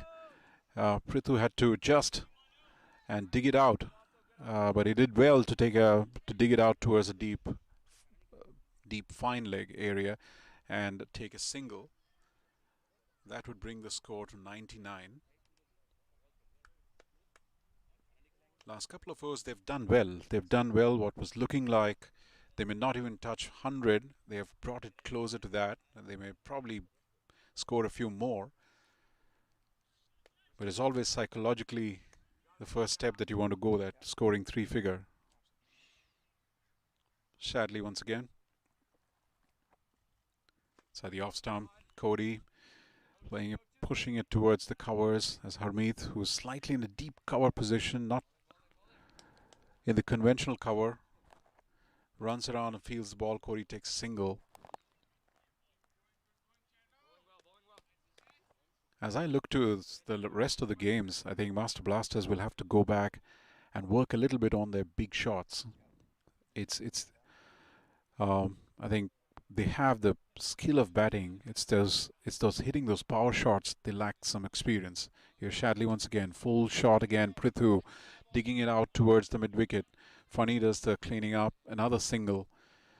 As I said, singles are not going to hurt Thunderbolts. They are going to be happy with that as long as the big shot's not coming. And Shadley clearly taking a leaf out of his last over, or learning the lessons from the last over, not giving any room outside the off stump, or not pitching it. He's been consistent with his Yorkers in this over. Once again, this time outside the off stump. That was a ball. That was a hit me ball. I would say Cody would be disappointed. It had a bit of space. It gave him little room, and was sitting up. Again, the choice of shot may not have been the most judicious one.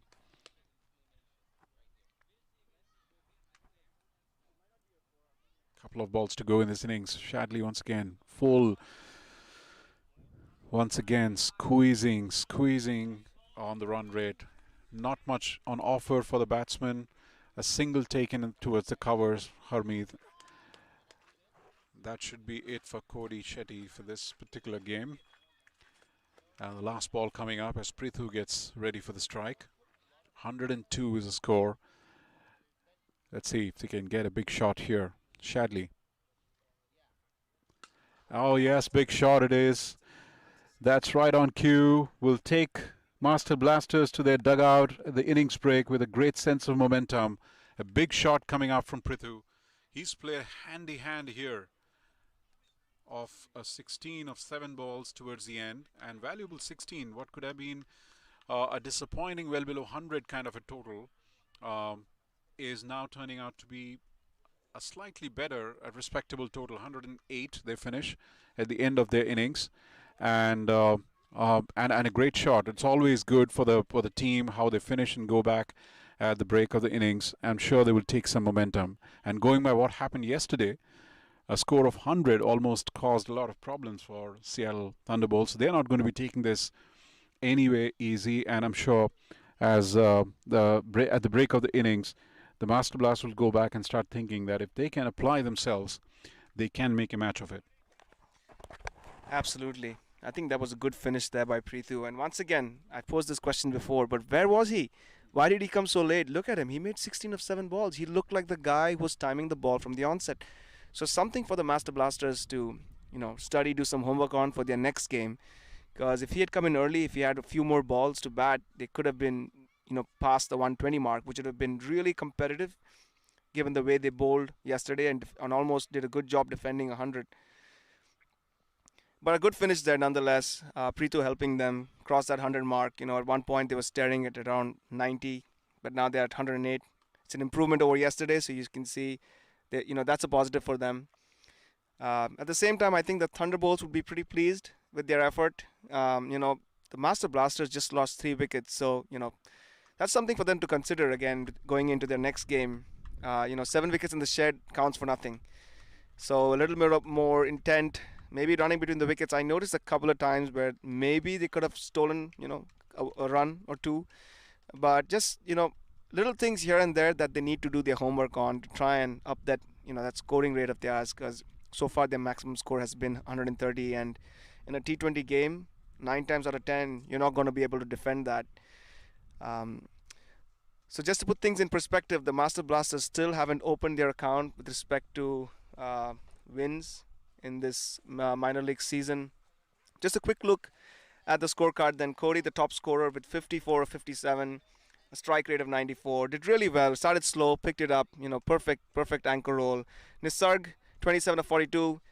He tried to go hard towards the end, but before getting out, and his wicket was actually a big momentum shift for the Thunderbolts.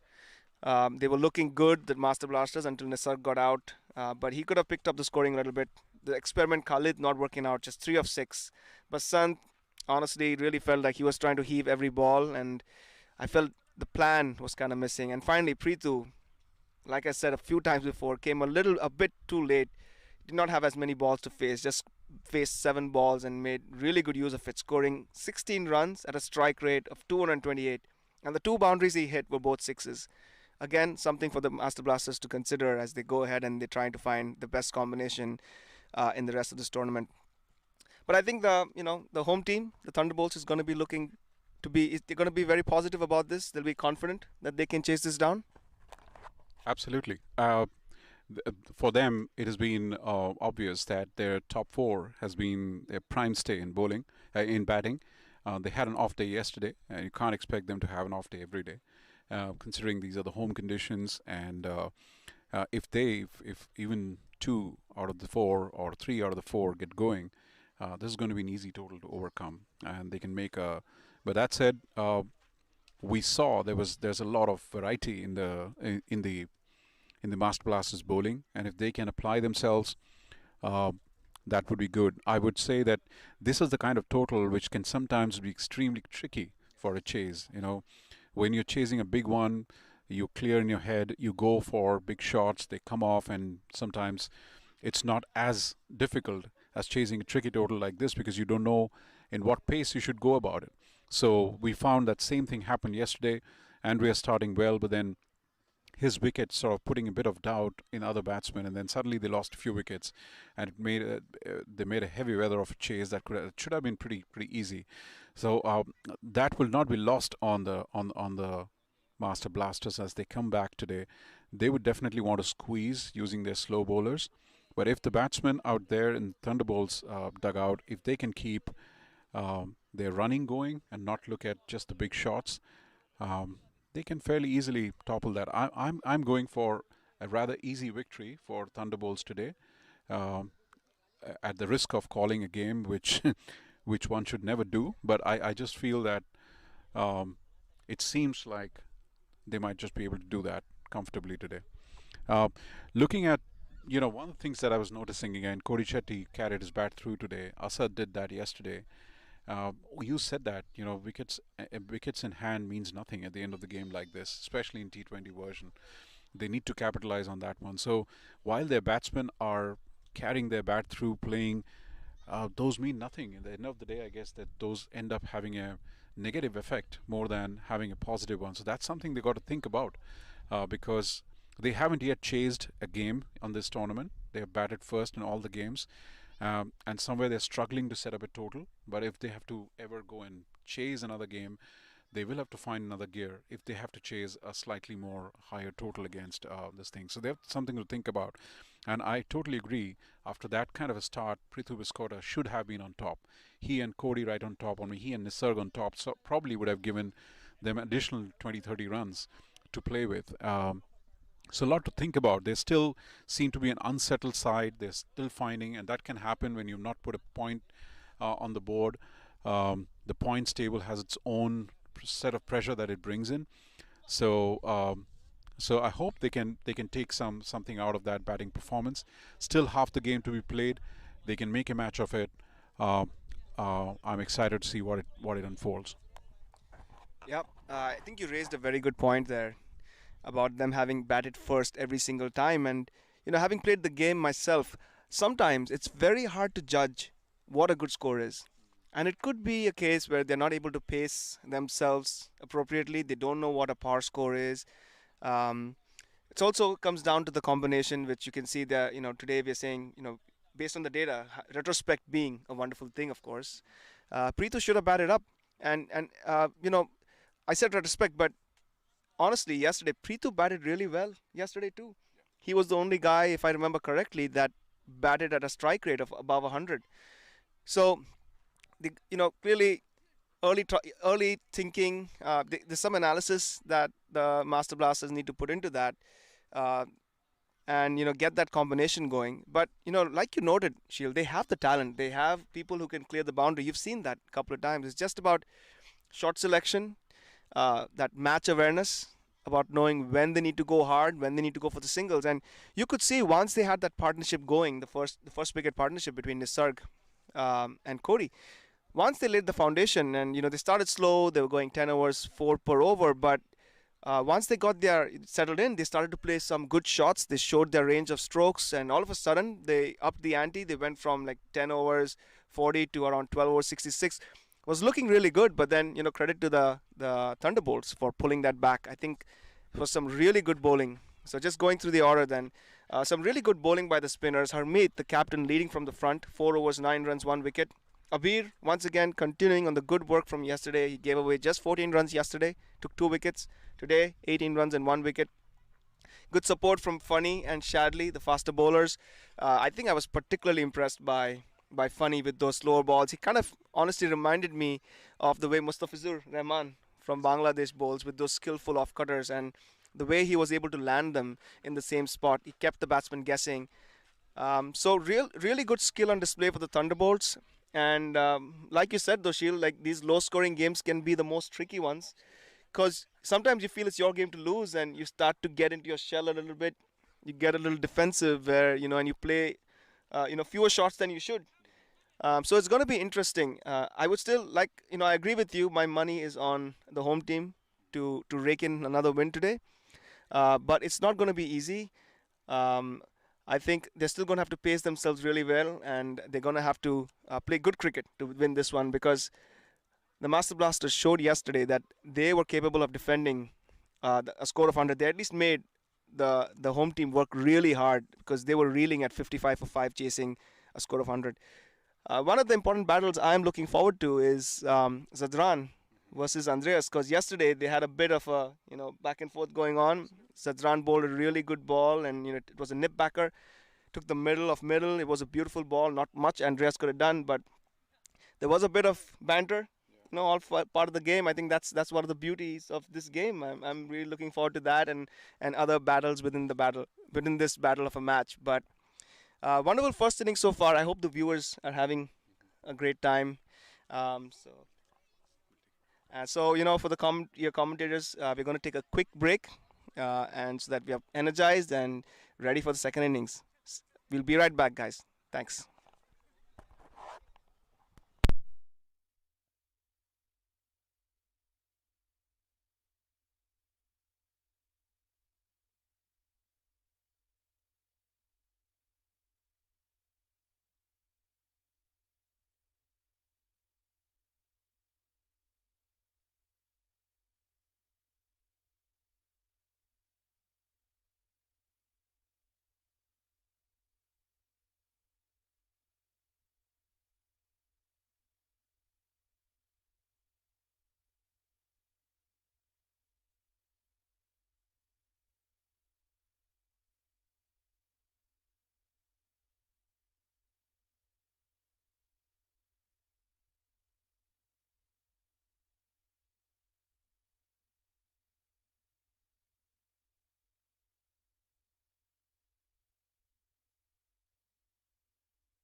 Good afternoon and welcome.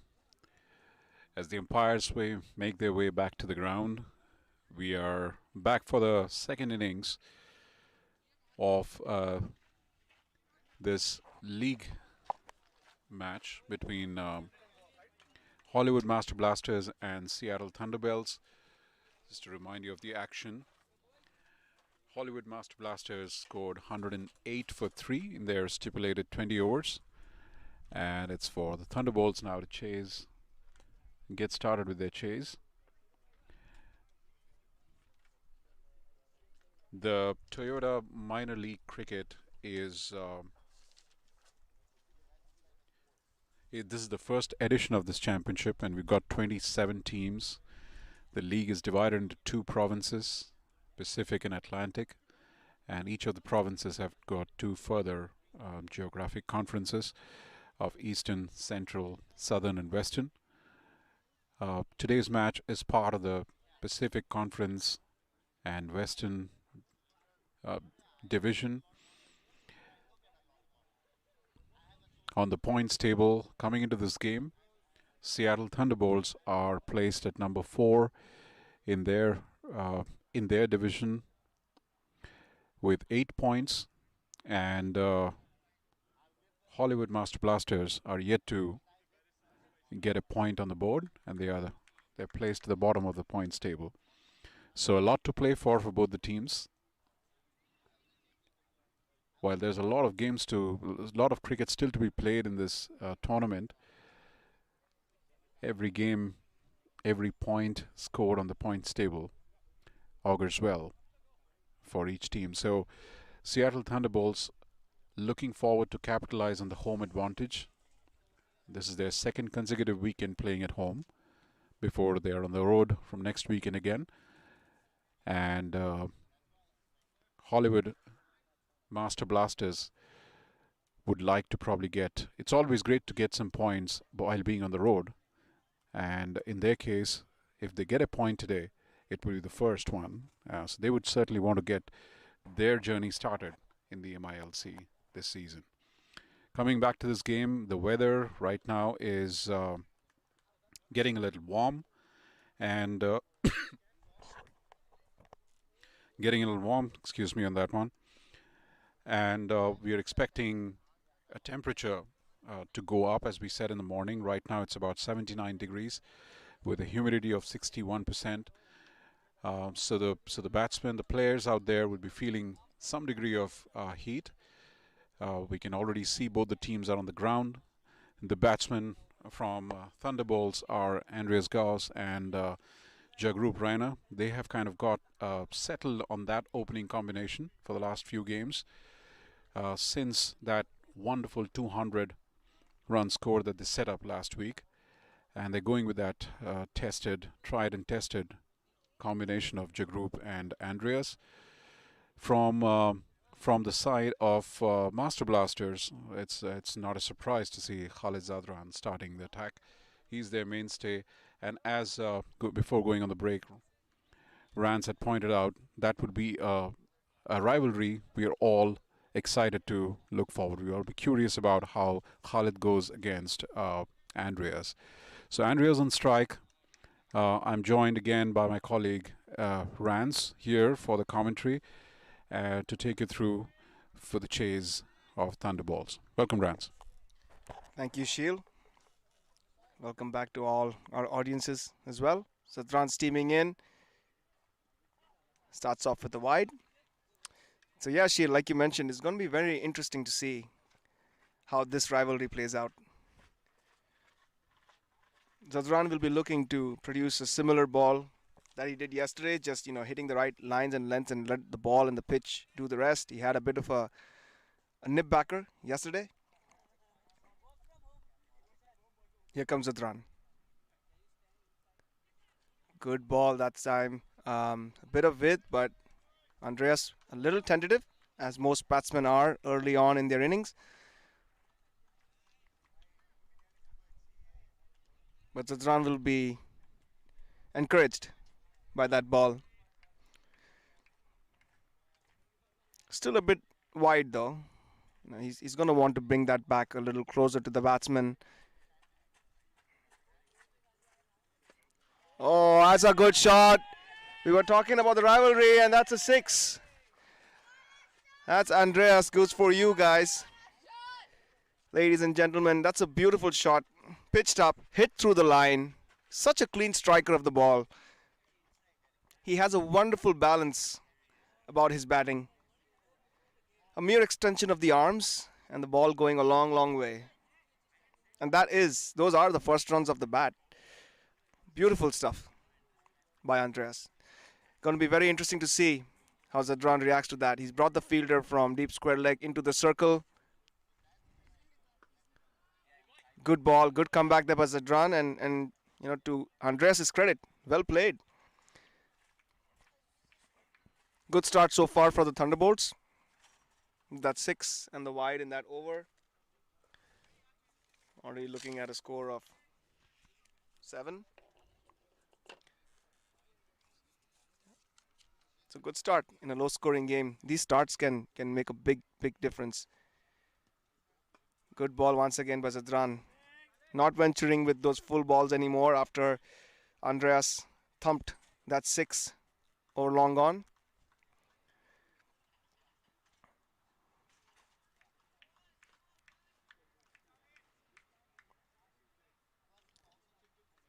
Zadran needs to keep hitting those areas, hit those good lines and lengths like he did yesterday.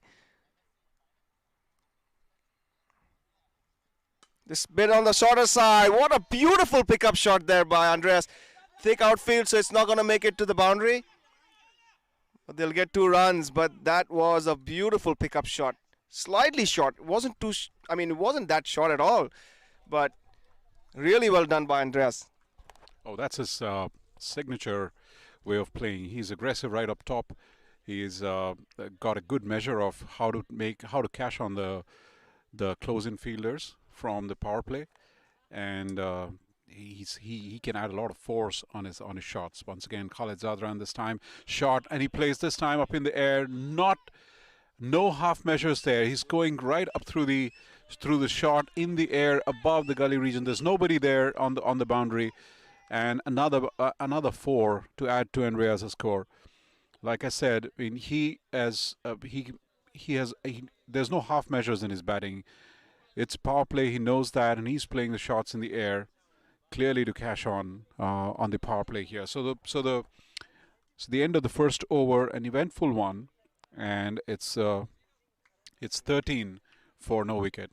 A great start for a low total to get a start like 13 in the very first over. That too against Khalid Zadran, I would give a lot of confidence as we see Venu measuring his run up for the second over, and Jagrup taking strike for first time in this game. Before going in the break, we mentioned that Thunderbolts depend heavily on their first top 4, and if these two get going, they would make a mockery of this total that they're chasing right now. But the key would be not to get carried away.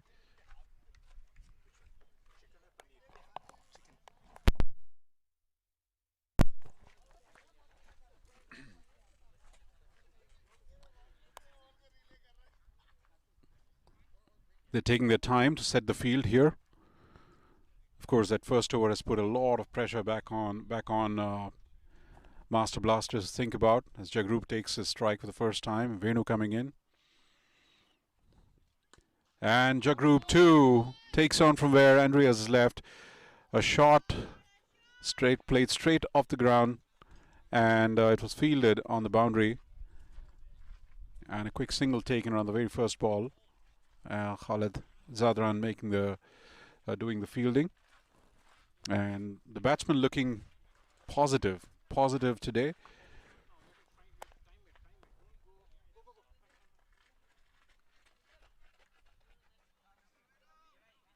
Yesterday, as we were talking about the game, Rance, one of the things that Arvind pointed out on commentary was the best place to score runs in this ground is straight off the wicket.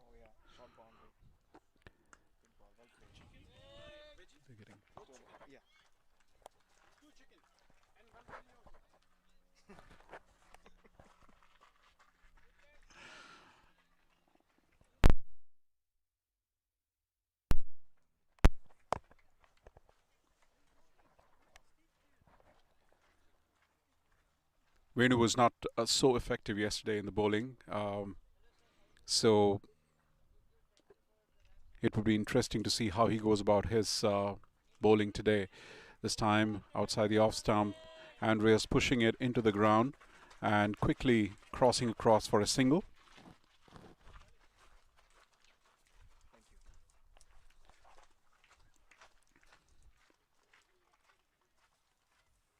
In fact, quite interestingly, yesterday there was one tactical error that Master Blaster made. They had 5 bowlers. They have 5 overs to go at over number 15, and there was a squeeze that was applied on Thunderbolts, and they brought Venu back at that point when the slow bowlers were really bowling well. And that over, there was a huge 6 that was hit by Thunderbolt batsmen, and that kind of changed the momentum. So that was still a questionable when they had good amount of slower bowlers. Was that the right decision being made? So that would be on their mind as well today. But here's Venu once again.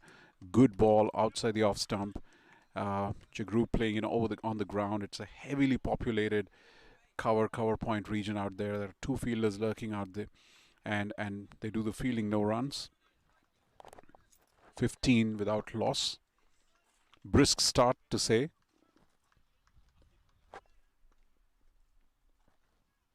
Both these players, they're natural strikers of the ball.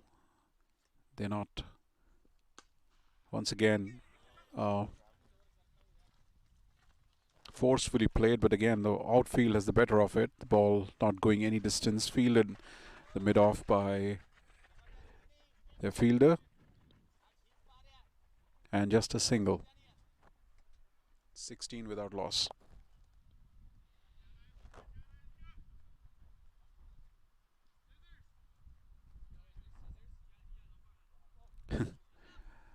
(16 without loss) and a few lusty blows on that ball. It seemed to have lost its shape a bit. Rance? Yep, and some of the threads coming off. Looks like those were some lusty blows, and really good start here by the Thunderbolts. Good, decisive stuff. You know, we were talking before the break about totals like this being tricky ones where you're not sure if you got to go hard on or go too soft. But I think a good, decisive start like this can just break the spine of the chase. They're already looking at 16 runs in 1.5 overs, and if they continue like this for another 4 to 5 overs, this chase may well be done, or have most of it at least. So good decisive initiative, good intent. I kept mentioning intent during the Master Blaster's batting innings. This is really good intent of the other kind showed by the Thunderbolts. Let's see if Andreas can continue that. Oh my goodness, that is one of the biggest sixes, ladies and gentlemen. This, Sheel was mentioning that this is a sort of a rectangular ground where the straight boundaries are short, and so they leverage some of the square boundaries. This one was beyond 90 yards, I believe. It was huge. We have a forest on the leg side that's way in the distance, and it almost hit that forest on the full. So like I was saying, can he continue? Oh, of course he can. He's gonna motor along, and that is the 3rd boundary already for Andreas, as I'm not quite sure if we're gonna get that ball back. But a clear difference in the intent shown by the batsman, and that can make such a big difference. You can see already, for some of these bowlers, they're going to start to feel it because they know they don't have many runs to play with, and if they're going to see these huge 6s and 4s being hit, you start to lose motivation, your morale gets lowered. So, really good batting here by Andreas. Clearly, the difference between the two sides is their ability to execute the power strokes. Andreas goes on the leaderboard in this particular competition, has played a couple of stunners this season. He's a career strike rate playing Series T20 in the United States of upwards of 150, and he knows his big shots. And as I said, coming on the top of the order, he masterfully sort of executes his shots to capitalize on the restrictions of power play. But this shot was this shot had nothing to do with the power play. This was out of any ground in the world. It was a massive shot. I can't even explain how pure that shot was. It went distance. It's lost in the woods. There's obviously the umpires are looking for a new ball now. But Andreas, when he gets going, one has to just sit back and enjoy the pure hitting prowess that he brings in. Apart from and the strokes are all quality shots, although they're played in air.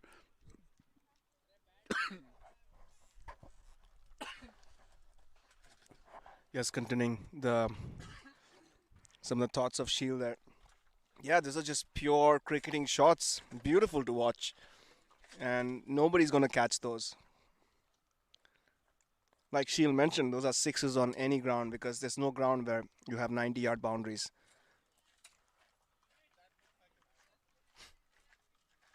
Really good shot.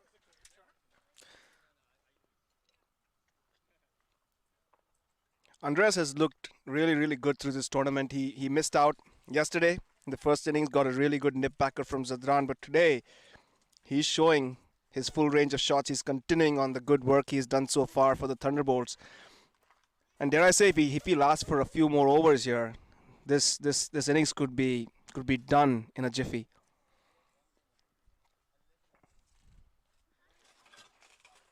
In comes Zadran. Master Blasters need a wicket and they need them fast. Beautiful shot by Jagrup. Just a mere extension of the arms, just a punch down the ground, over mid-on. And it's not like they have any respite from the other end. Jagrup is also playing his part here with beautiful, classy batting. Zadran is under the pump here. In fact, both the opening bowlers are. Interesting to see if he's going to try something different. Oh, it's a really good comeback there by Zadran. He pulled his length back slightly. It becomes more of a good length ball. No room for Jagrup to work with. Good reply there by Zadran, but already the score, the Thunderbolts are motoring along at 26, and this is just the third over. The Master Blasters need to find wickets, and they need to find them fast. This time a short ball, Jagrup beaten by the pace there. It came onto him a little quicker than he expected. I'm sure he'll count that as something he missed out on because it was there. If he had connected that could have been another 4 or a 6. So again, coming back to intent, both batsmen showing pretty clear intent. There's no half measures here. That small total of 108 is not intimidating them at all. They're not going to have any half measures. They're going to go at it and they're going to go hard. And the good thing about the way they're batting right now is that it doesn't look like they're giving any chances. It's just pure classy batting. Once again, oh my goodness, this is... And that's all the way. I mean, ladies and gentlemen, that is a back foot punch. That goes over extra cover for 6. This is phenomenal batting by the two openers.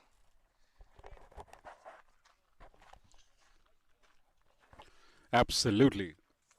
Absolutely. Another pure shot right from the middle of the bat.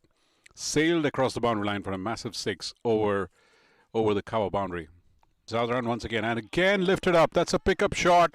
Jagrup has been caught on the boundary. That was another pure timing, really. Came from the middle of the bat, but there was a fielder on the boundary line. Catch being taken, and against the run of events, Jagrup Raina loses his wicket. So a setback for Seattle Thunderbolts, and a breakthrough that the Master Blasters were expecting or wanted quite badly, coming for them.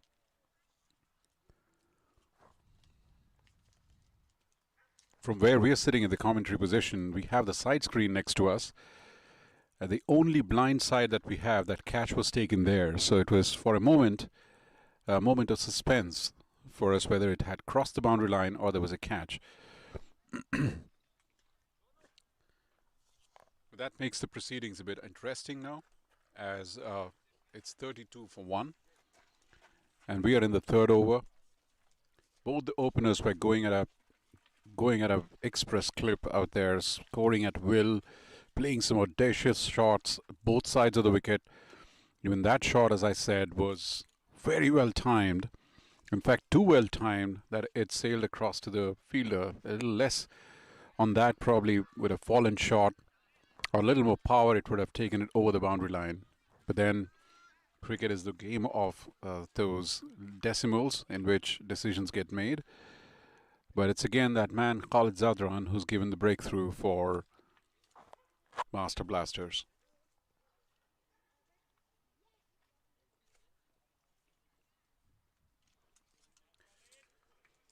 So the new batsman at crease is Prajit Moody. Prajit he's a delightful batsman. He looks very good. His stroke plays. He's got a certain degree of flair.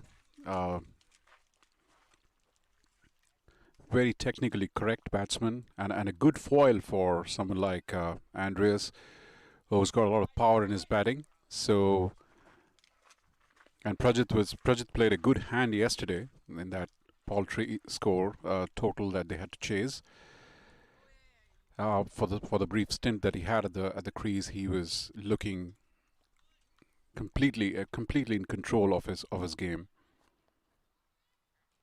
Well, that said, after 3 overs, it's not a surprise that Master Blasters are going to their slow bowlers, and to start the proceedings today would be Nisarg Patel. Nisarg played a good hand today at the top of the batting order. Now it's an opportunity for him to have an all-round impact in the game.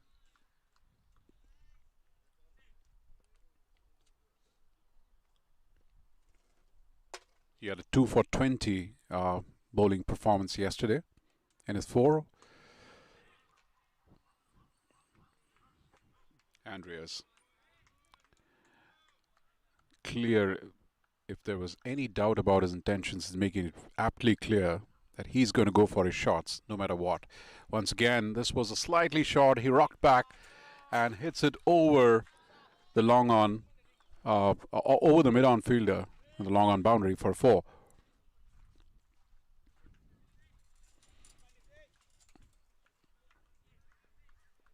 His absence from the chase yesterday made a lot of things difficult for Thunderbolts, but when Andreas is playing there, things tend to look a bit more simpler because he takes those risks and he's got his power in place, and that adds to some quick scoring runs out there.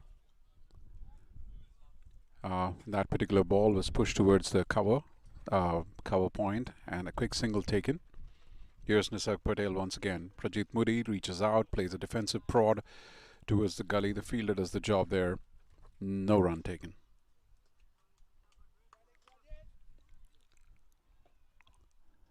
A nice breeze blowing across the ground. That kind of makes the temperature a little cool. As Prajit Moody reaches out and pushes the ball into the mid-wicket area. Outfield doing the rest. Slowing it down, and there's a single there that kind of takes Prajit off the mark, and it's 37 for 1.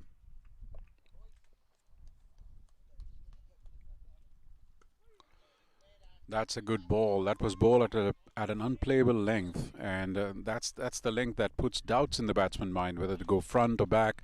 And Andreas was held. He almost reached out to it, nowhere near the ball. There's nowhere his pitch. His foot was never near the ball, and it kind of, as a result, ballooned in the air, with no fielder nearby to take the catch. It's the end of 4 overs. Seattle Thunderbolts are 38 for 1, as we see Venu coming back into the attack. Interesting that they're continuing with Venu. He's gone for a bit in his first over. But coming back to what Andreas is doing here with this start is, even though they have lost a wicket, they're at 38 for 1 in 4 overs, well ahead of the required run rate.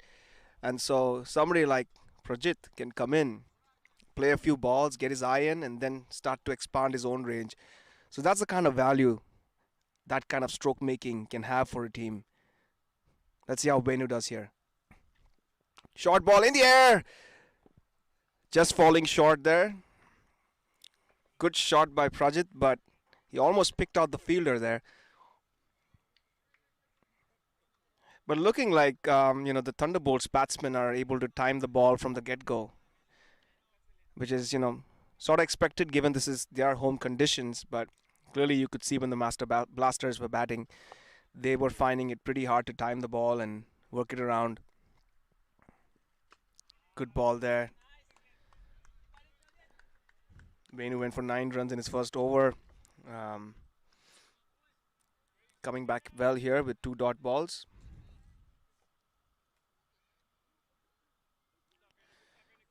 Required run rate at around 4.5, so well under control for the Thunderbolts. And as long as they keep wickets in hand, and as long as Andreas is there, this is going to be a cakewalk for them. Slightly down the leg side there. He'll be very disappointed with that because he had the new batsman on strike. He was building those dot balls, and like Andrew Strauss says, no matter what the format, test matches or one-day cricket or T20s, all you need to do is build dot balls to get that wicket. So really not rocket science, but he'll be disappointed because he let Prajit get off strike and get the danger man Andreas back on strike, who's batting on 24 of 13 at a strike rate of 184. And in the context of this game, that's just devastating for the Master Blasters.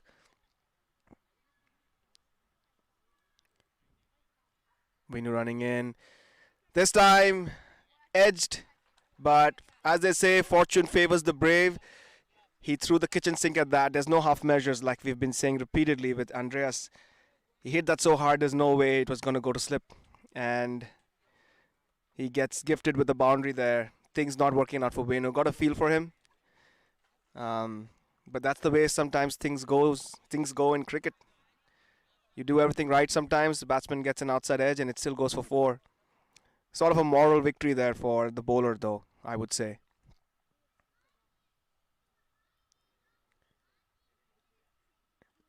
This time it's in the air, but it's in the gap. It could have been a catchable height, and it's a boundary. And we've been talking about how heavy this outfield is, but it doesn't look like it's the same outfield for Andreas because he's hitting those balls right out of the middle. It could also be a fact that it's a hot day, and this ground has irrigation system set up, so it was a bit damp, which could have been slowing down the ball further. But we know for a fact that this outfield is slow, and the way he's timing the ball, though, even this outfield is not able to stop that from going over the rope. Once again, a good shot. I think he'll just get one there. But once again, Andreas is doing the business here, taking the pressure off Prajit, and all Prajit needs to do is just support Andreas here. As Andreas has a quick change in gloves. So that's the end of the 5th over, and they're almost going at a strike rate of 10 with 48 for 1. And no surprises that Andreas has scored 33 of those 48 runs. But this is devastating stuff here by Andreas. Absolutely, and I think we can't expect anything else from him. If he is at the wicket, he will go in this tempo. That's the only tempo he plays in. What is so great to see about is how he mixes caution with aggression, and there is a method to that madness. It's not just that he's going at it mindlessly. I mean, he knows that 6 overs, initial 6 overs, has got a lot of opportunities on the field, and that's what I feel. Any up-and-coming player in this league, when they're looking at international players who are coming in, they should learn this, that the match awareness that you spoke about is a key element in especially things like T20, that you mark your opportunities, take the risks in those opportunities, like playing, capitalizing on all the gaps that are there in the field as a result of the power play. As a top order batsman, that should be the hallmark. That should make you a better player in this. And Andreas, coming from the South African system of cricket, he clearly looks like someone who has done this at different levels of cricket, in different formats, and playing in different surroundings, different climates, T20 cricket. He's very comfortable doing that. So his yesterday's cheap dismissal could be an aberration here. And if he stays for any longer, already 50% of runs are being done. Oh, that's a good ball, short of length. Pushed Andreas to the back foot, and he pushes that to the mid wicket to take a run. An odd single, which seems like a subdued result when Andreas is at the crease, but that takes the total to 49. One short of a 50. And we are still in the power play here. It's the last over of the power play. As the new bowler is Basant Regmi. And that's a nice loopy off spinner. Basant has an old traditional left-handed bowler's action. He has got a good arm ball that comes in. We saw that yesterday, but he varies his pace and line brilliantly. He's a wily bowler there. And this time, adventurous shot from Prajit as he takes a switch hit and gets a single. For the kind of innovation he applied, the impact and the result was paltry. But then it's good to see. It's good to see a Prajit who's more of a conventional cricketer, wants to play conventional shots in a more sort of straight-batted manner. It's good to see him trying some innovation. And that's probably one of the ingredients of this format of the game. In T20, the teams that can bring in more dimensions to their game, more 360-degree approach, tends to make most out of their abilities.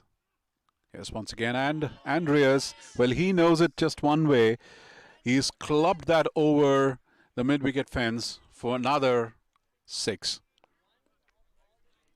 It was a simple routine out there. Rock back on his back foot and pick that ball up. It was a slower ball. He held himself back a little and then timed it effortlessly to sail over. None of his sixes are small ones. They're all emphatic hits, really. Nobody moves, and they land quite a distance outside the boundary line. He's having fun right now, honestly. Once again, and this time, this is a massive one, probably outside the arena. We might need another new ball here. Andreas Gauss, he's making a mockery of the total or what? He's going at a rate of knots here. I almost feel that I don't think he likes Saturdays. He loves his Sundays, really, this man. He had a fantastic Sunday last week, and he's kind of repeating that routine out here. Rance? Yeah, phenomenal hitting.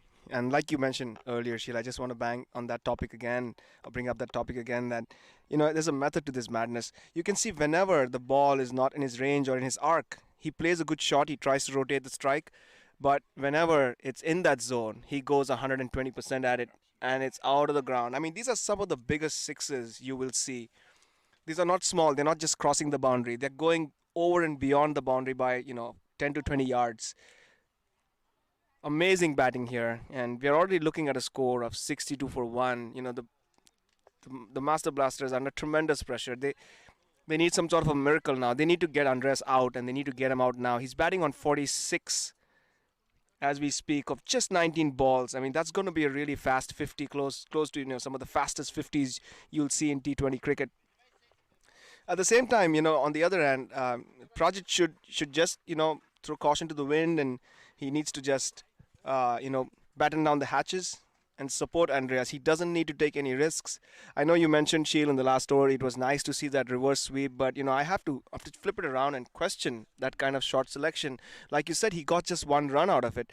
On the other hand, all he needs to do is just give strike to Andreas, and sometimes it's cricket is a team sport, and today it may well be Andreas's day, and he just needs to rotate the strike, because the way it's going, the only way that the Thunderbolts can lose is if they lose wickets here, and there's no need to take unnecessary risks.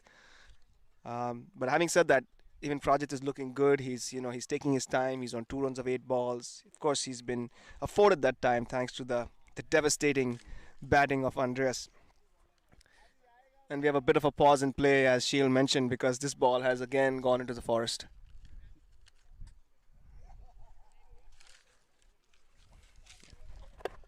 Rance, talking about that shot that Prajit played out there, not to harp too much on it, but there is a net run rate angle here, and they have a great opportunity today. Their net run rate isn't so good. It is right now at it is right now at a minus something, minus 3.4, I think, minus 0.34. So this is a good opportunity for them to not lose many wickets and score the runs at a faster clip, so that they can do some, while they can gain some points, at the same time they can add some valuable numbers to their net run rate and move on that position. All of these things will count at the end when it comes to the business end of the league. So as things are going good, it's always great to cash in on that one. So from that standpoint, I think it would be good for Prajit to show some match awareness out here, play that supporting hand. He's a good player, like I said. He's got a good head on his shoulders. It's a good game to support that.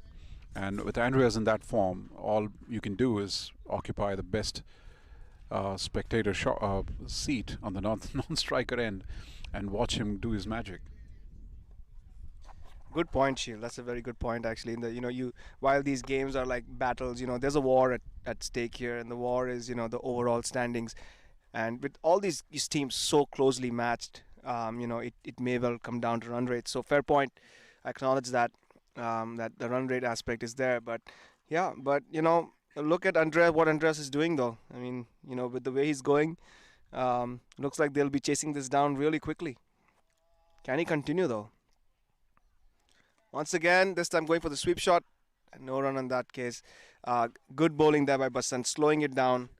But, he's gone for 14 runs in that over. And all the bowlers, there's not a single bowler in this lineup that hasn't been under the pump. So, credit to the Thunderbolts batsmen, and specifically Andreas, for the kind of pressure that he's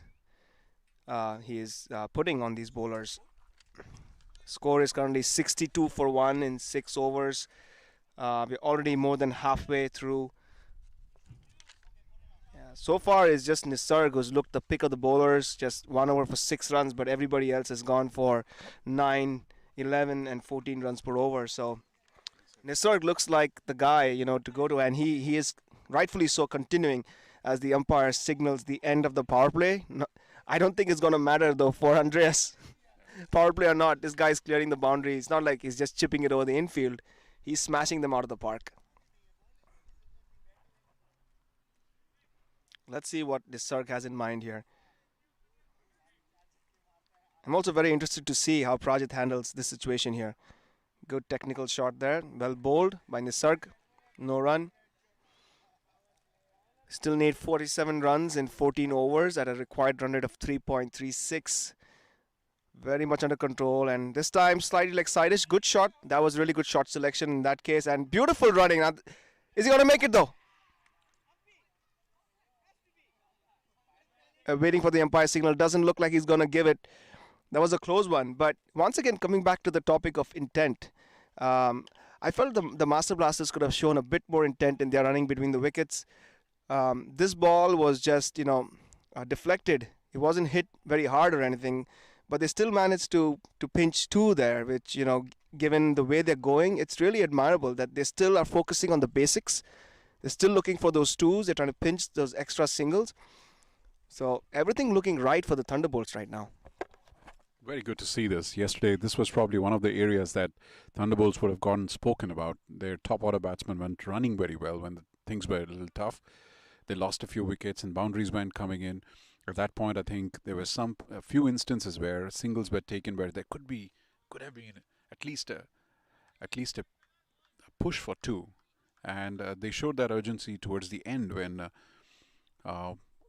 they were finally closing out the innings. We saw a few wonderful. We saw a lot of urgency between the batsmen then. So it's good to see that they have learned from that experience.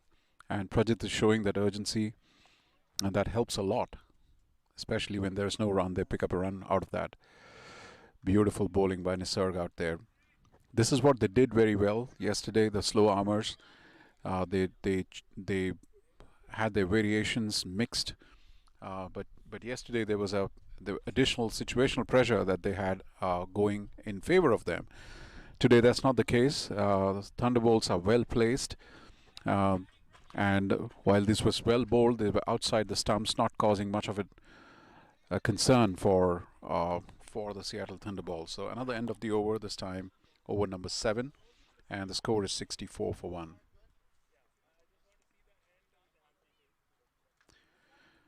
On the score, Andreas is 46, 4 short of his 50. That will be a sparkling 50, absolutely, and Prajit is on 4.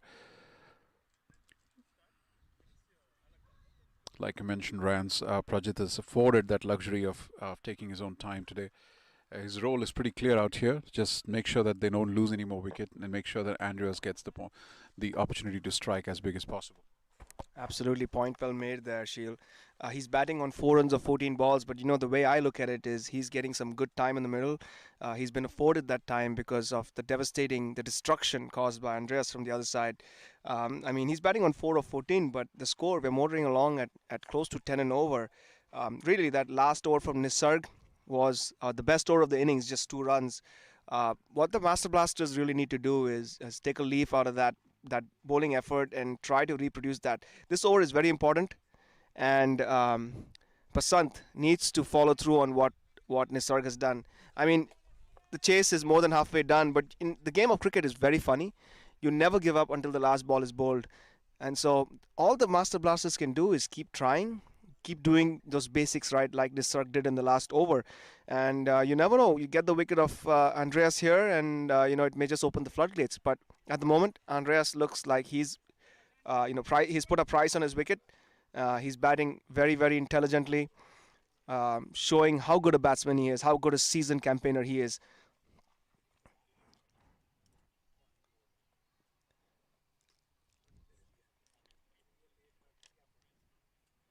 Good ball there. Not much room to work with for Prajit. And, it's a funny game. Even though they're going at a run rate of, close to 9, Prajit as an individual is going to start to feel the heat here. Because, that, you're batting on... He's probably counting his runs. That's what most batsmen do. And he knows he's faced a few balls. And there you go, right on cue. He tries to play a sweep shot. It was not as bad a shot selection, but maybe the execution was not as good as he would have hoped for, because the ball was bowled a lot slower and Prajit playing a lot earlier. So he just needs to, cool down a little bit, think about the game and rotate the strike. That's exactly what he does. That's good cricket there by Prajit. Because at the moment it looks like Andreas is batting on a different pitch compared to everybody else in this match.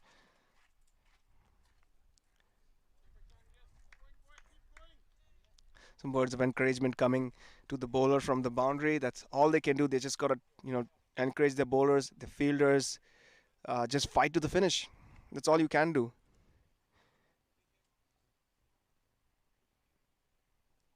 Let's see if Basant can continue.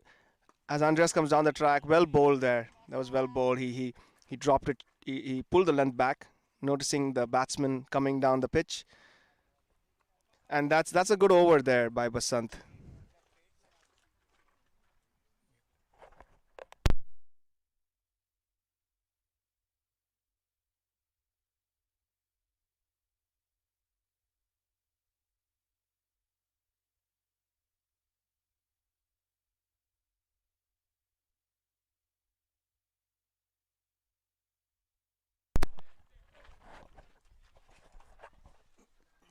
So Basant rake me once again. Oh, this is Nisarg. Yeah, Nisarg starting the new over. I beg your pardon. And Andreas on strike. Clearly, as Rance was mentioning, Andreas has changed his approach after the power play. Aware. And right on cue, he proves me wrong. He goes for a long one there. And that's another one into the woods. Well, from where I'm sitting, I can see all the kids out there inside the woods trying to search for the balls that were there from outside. And that's the 50 for Andreas.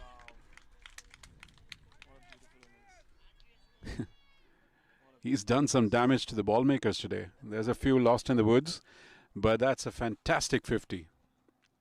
He's brought them in absolute no time. 25 balls For a brief moment, I was thinking he would probably have altered his method. But no, it was right in his slot, and he went for it. This time he pushes to the gully, no run there. There's not much the bowlers can do out here. You know, they're probably trying their best ball, but here's a batsman who has an audacious approach to the batting. Is very confident about his power shots. The margin of error from the bowler is tiny. If there's a little bit of looseness, which in some circumstances batsman would probably play a defensive shot, but not so for Andreas. And this time, Andreas comes out. There's a chance for stumping. The wicket-keeper messing it out. And it would probably go down as a golden miss there. He was way outside his crease. He had gone through an expansive shot. He was winding up for that shot and threw his recoil, but then the wicket-keeper missed collecting the ball. And by the time he could recollect it and hit the stumps, Andreas was back in the crease. How big a moment was that, Rance? Yeah, quite big. I mean, even though just 36 runs needed, it's really been Andreas who's been doing the scoring. He's made 54 runs out of the 73. That's almost 60 to 70% of the runs. So, these little moments, I mean, it may not make a difference in the grand scheme of things, but as a team, you're under the pump right now. And these moments, Nisarg, I got a feel for him because he just got thumped for a huge 6 over a deep mid wicket, and he comes back. Andreas comes down the track. He's taking the attack to him. And he bowls a good ball. He bowls a faster one, wide outside off stump. And, unfortunately, the wicket-keeper couldn't collect it cleanly. So, yeah, these tiny moments, as a team, it's a long tournament. And even though they may not win this game, even if they get Andreas out at this point, these are the little moments, these little moral victories that, define, a team. And so in that respect, yes, it is a very vital miss. And, the wicketkeeper will be pretty upset with that as Basant comes back into the attack. There was a couple of good overs bowled before the last one where, the 6 was hit. But, all in all, they're bowling well. They're creating chances, it looks like right now. Once again, leading edge. This is good bowling by Basant, and Prajit batting on 5 runs of 18 balls now at a strike rate of under 30. What he needs to do is really just rotate the strike and just be calm. It is a difficult mental battle for him. It's, watching the other batsmen hit the ball at will. You feel like you're batting on a different planet, but sometimes players like Andreas can do that. So he just needs to realize what his strengths are. Stick to your strengths. There you go. Good forward defensive because, that the ball is not there for a sweep or a big slog shot. So well played, Prajit. But he has to work on just rotating the strike. Give the strike back to Andreas.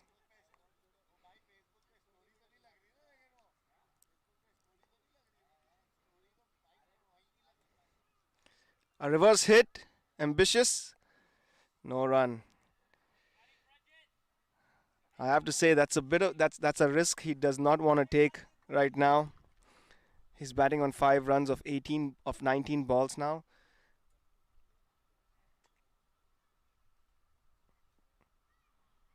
It's a little mental battle here that Prajit needs to work through. Once again, a good ball, and you don't.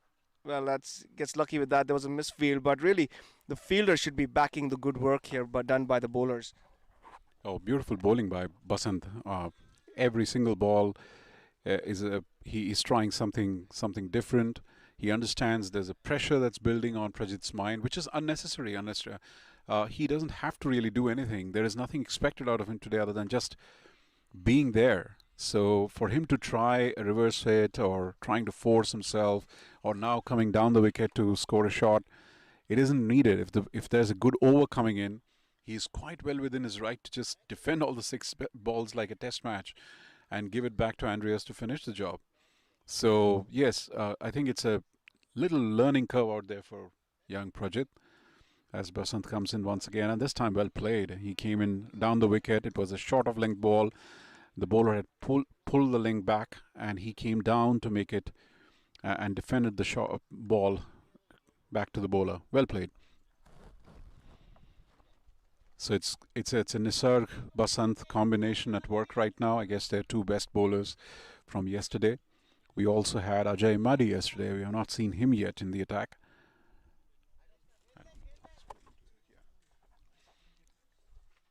Ajay Madi had a fantastic outing yesterday, picked up a couple of wickets, bowled extremely tightly. And I think it might be a factor of two left-handed bowlers bowling in the right-handers. Be interesting to see how Andreas goes about it. He seems to be having just one gear open at this point, and that's the 6th gear, if not even 5th, really. Oh, that was a good ball again. Turning the fingers on the seam, pulling the ball back, and it's just bounced a little more, and Andreas just pushed it towards the cover point. This time slightly faster through the air, and again played defensively forward, fielded in the cover region, no run.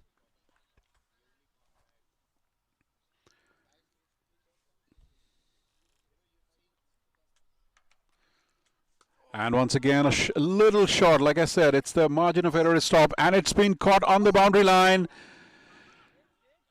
The fielder was right on the boundary line. He caught the ball, and because he was off balance over the boundary line, threw it on the air for other fielder to come in and catch it. But Ajay Imari was unable to grab that on the rebound. And that's a massive chance going down. And that's a 4, in fact. That's a 4 given. Wow, all happening here. And just to follow it up, Andreas plays it respectfully down the ground. And as it gets fielded, there's a single being taken. But I can't forget how good a catch that was. But I guess Ajay Madi coming in as a supporting fielder probably did not anticipate that. That was, again, will go down as a poor match awareness at this point. In the meantime, the Nisarg bowling that on the leg stump, and a nice wrist work by Prajit, turning it around the square. As the wicketkeeper runs down fields, the batsmen have run across for 2 runs. The body language clearly suggests the Hollywood Master Blasters aren't feeling too positive at this point of time. Yesterday we were seeing they were all charged up, they were egging each other, there was a lot of energy going as they got wickets. Those hits from Andreas have clearly taken the wind out of this team. Yeah, absolutely. And yeah, that's why these little moments where you can get a batsman like Andreas out, it's a moral victory for you, and it helps the team a lot, because even if they don't win this one, it's a long tournament. And once again, this was an opportunity. They have created 2 opportunities, and I think both of them by Nisarg. So once again, got a feel for him. He's bowled his 4 overs now, gone for 20 runs, and in the context of the game, the way the Thunderbolts were motoring along at almost 10 and over, he's pulled that. He and Basant, largely Nisarg though, and in fact Basant too, because he's bowled a maiden over, they've pulled that back to a little, the run rate being a little over 7 per over. So good work done by the spinners. They could be, better served by their fielders, and but sometimes that's the way it goes. But for the Master Blasters, it's very important for them that if Andreas presents another opportunity, they should get him out, because, like I said, in the grand scheme of things, it will help them if they get this guy. I mean, he's been carting them to all parts of the ground, and it's a morale boost if you get a guy like him out. So the new bowler in is Ajay Madi, and as Sheila's been saying, he had a wonderful outing yesterday. I don't have his figures up right now, but I hear he bowled really well. So the onus is on him to continue the good work. As Sheila helps me pull that up, 2 wickets for 10 runs in 3 overs. So it's really good bowling figures. Let's see how he goes today. He has to continue on the good work done by the 2 other spinners. And that's in the air, and that pops out. Diving effort. It was a hard chance, but once again, the Master Blasters fielding, letting them down. I mean, again, I don't want to be too hard on the fielder, because that was a tough chance. He was diving full stretch to his left. The ball popping out at the last second. And this time, though, Prajit making that count and waiting for the umpire's call. Beautiful shot inside out, making room. So Prajit making in the Master Blasters, pay for that drop catch. As the umpire works to find out, and it's a 6. Wow, that was a beautiful shot.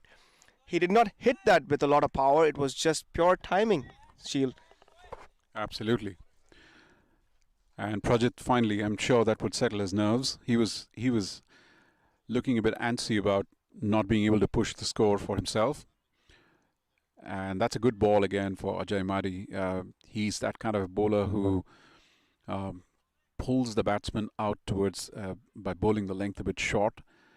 He also did his variations very well yesterday.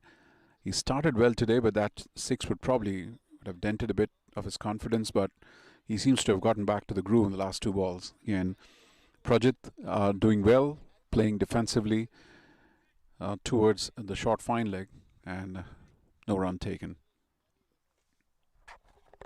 Score still remains at 85 for 1. And this time, taking a couple of steps outside of his crease, comes to the pitch of the ball and rotates his wrist to just roll the ball across to the vacant mid-off area. The bowler does the cleanup. A single taken by Prajit, and the score moves on to 86 for 1. Now this is going to be interesting. An off-spinner bowling round the wicket to Andreas. And Andreas trying... That's a stroke. It will take some doing for us to explain what that stroke was, really. Andreas did a switch hit and tried to hit it on the offside, but while playing a switch hit, manages to hit it on the leg side from between himself and the wicket-keeper. I don't know how much of justice I could make, but it was certainly an entertaining shot. But after scoring 57 runs, I think he's got earned himself a license to play some of those fun-loving shots. He clearly is having a lot of fun out there, and that augurs well for the team. I guess it also augurs well for the team morale. They look like a happy side. Same time last week, they were still hunting for their first points. A lot has happened since then. They've added 2 wins, got some precious 8 points on the table, and they look to be a side now who's enjoying their stay in there in this tournament. So after 12 overs, 88 for 1.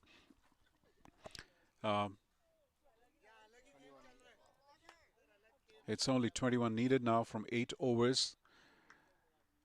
Almost looks like a bit of a formality unless Master Blasters can pull a rabbit out of the hat. And funny things have happened in cricket. But that said, it's looking quite unlikely with 9 wickets in the hut as Basant continues. Well played. It was a nice ball. Short of length, pushing the batsman to the back foot. Prasidh waited for the ball to come to him and turns it around towards a square leg for a single. We got a bit of the community coming out as we have been seeing last couple of weeks. A few sizable amount of spectators coming and enjoying their weekend to watch a game of cricket in the locality. As Basant bowls this, and Andreas this time respectfully playing a forward defensive shot for no run. It's such a breath of fresh air when everything is going wham bam cricket to see a quality copybook forward defensive shot. Almost brings back a certain degree of sanity to the entire proceedings. Basant taking his time as he comes in, bowls to Andreas, and lovely ball there again. It takes it. That's something that I've been noticing about Basant since yesterday. His ball, once it leaves, there's a certain loop that he produces. It takes a while to reach the batsman. So if the batsman, like yesterday, a couple of them made a mistake of reaching the ball early and hence ended up losing their wicket. In that instance, it was nice to see Andreas holding himself back, let the ball come in and pinch a single. Once again, Basant, this was slightly faster push through the air, and the batsman on the back foot, Prajit, playing it with a straight bat defense, getting fielded at the cover point region, no run.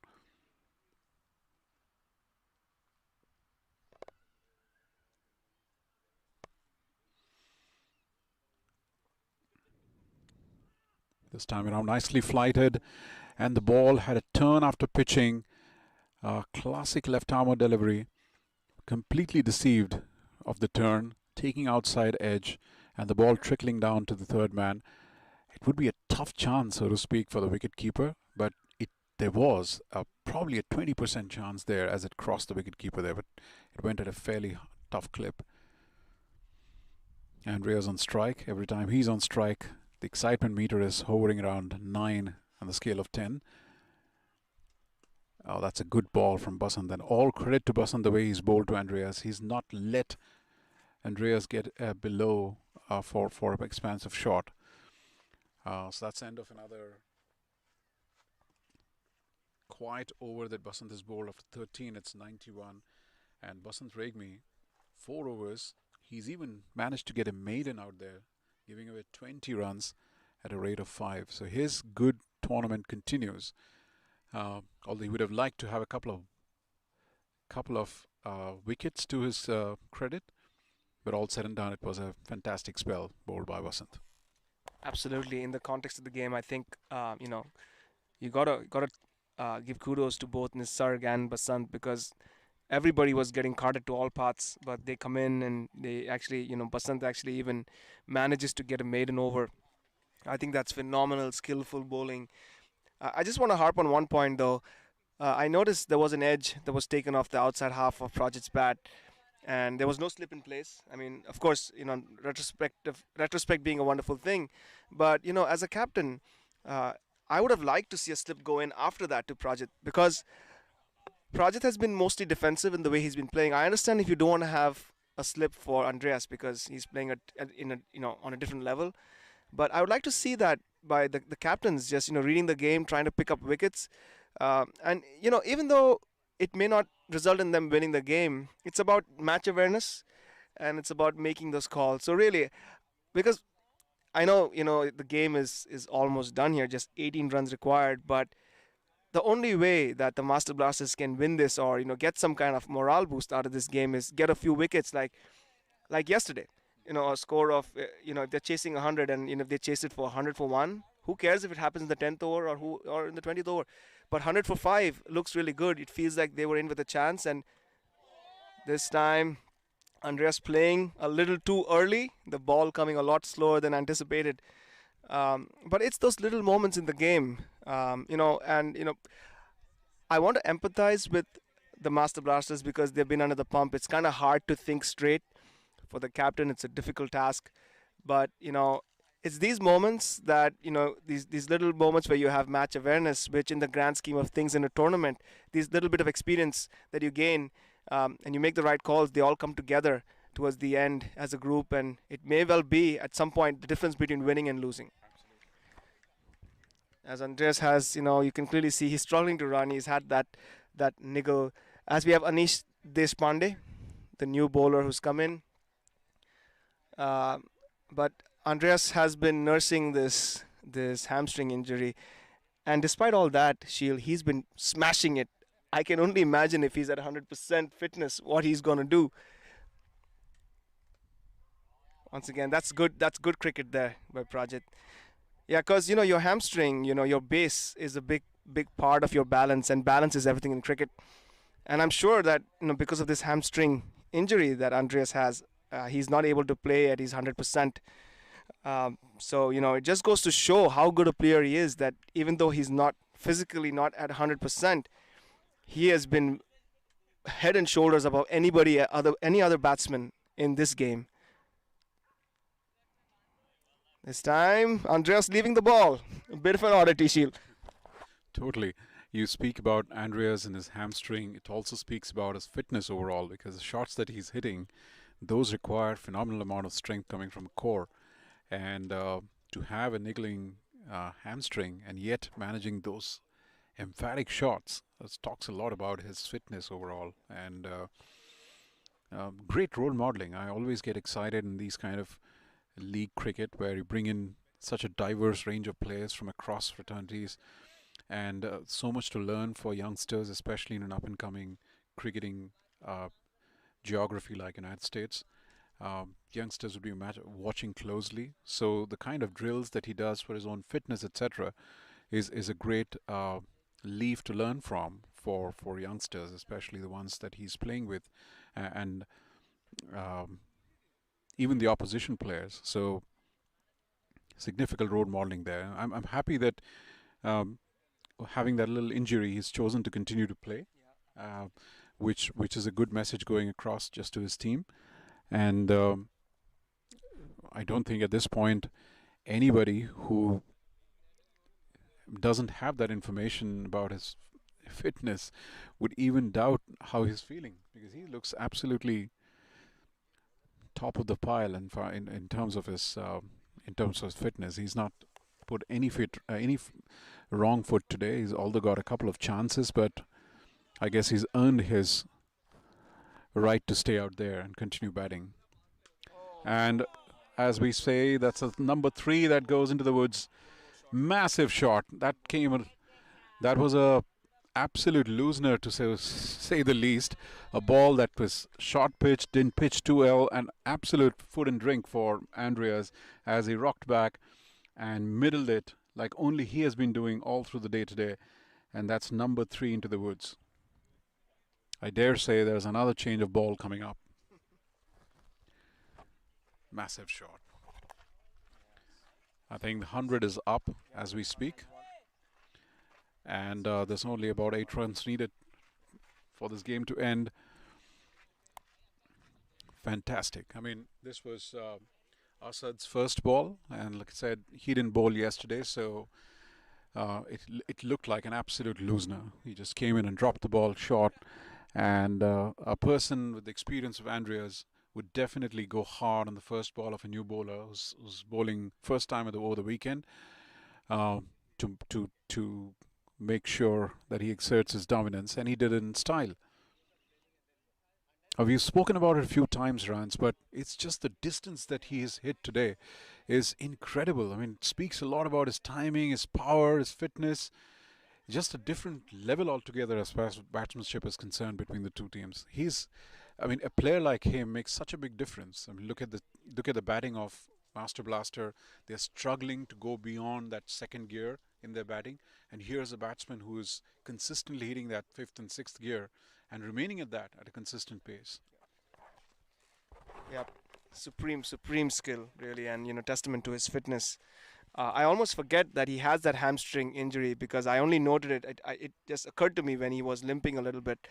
It's phenomenal, and it's a good point you raise about role model because, yeah, it's inspirational. Even though I may not be of that age right now to go and compete with these guys, but for the youth, or even guys like us, when you see people like this, it just gives you new belief that anything is possible. And to put things in perspective here, Andreas is batting on 68 of 42, so effectively as an individual, he's batting at 10 runs per over in a game where you're just chasing 108. That's phenomenal. That's just amazing. So just 8 runs needed now, and they've managed to retrieve the ball. The one piece of advice I would give to the bowler, Asad, is don't pitch it in short. This guy can just crunch it out of the park. I think you want to stick to a more traditional, good length to this guy. Any sort of width, and he's going to pounce on it. Well, he doesn't listen to me. He goes short again, and that's gone into the... Oh, my God. Well, this is not as big, but close to being the biggest of the day. So like I said, anything that's short, if you don't have the pace, I mean, Asad is military medium, to be honest, and you cannot bowl short to a batsman like Andreas, not the way he's batting right now, because these are towering sixes. They're not just crossing the boundary.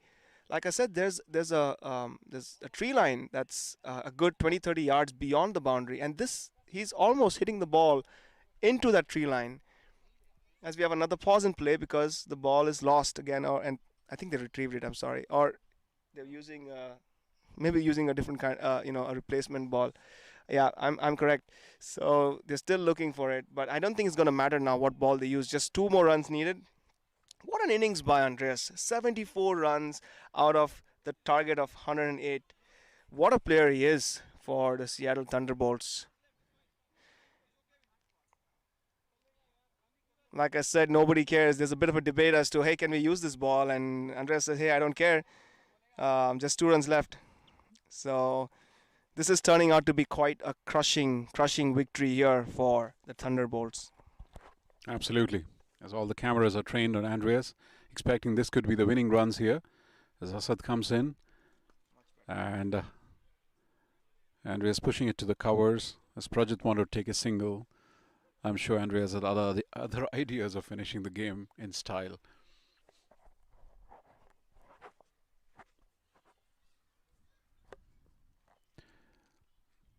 Asad with his fourth ball of the over. Once again, short pitch, and this time played on the back foot towards the covers. So visibly disappointed there. Andreas, I'm sure he would have probably wanted to have an emphatic shot to finish the game.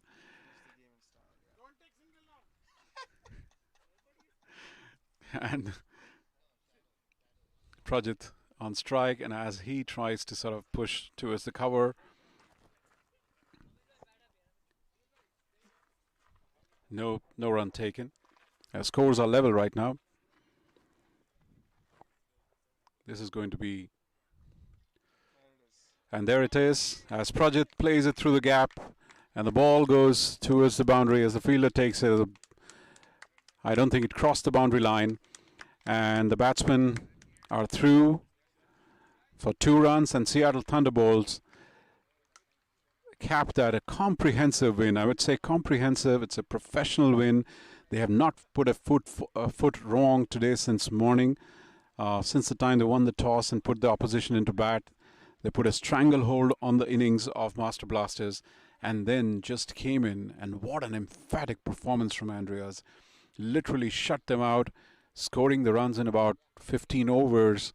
That would do a world of good to their net run rate, apart from adding 4 valuable points. And what a fantastic display today. And this weekend has been such an emphatic weekend for Seattle Thunderbolts. They came in with 4 points. They were number 2 from the bottom in the points table, and they certainly have done themselves a remarkable amount of good, world of good to advance on that points table. They're going to be traveling out as to other locations to play other teams. And this weekend was a crucial one. If they could have picked up some runs or some points from their home games, they did it in style, and they look to be a very happy, confident side.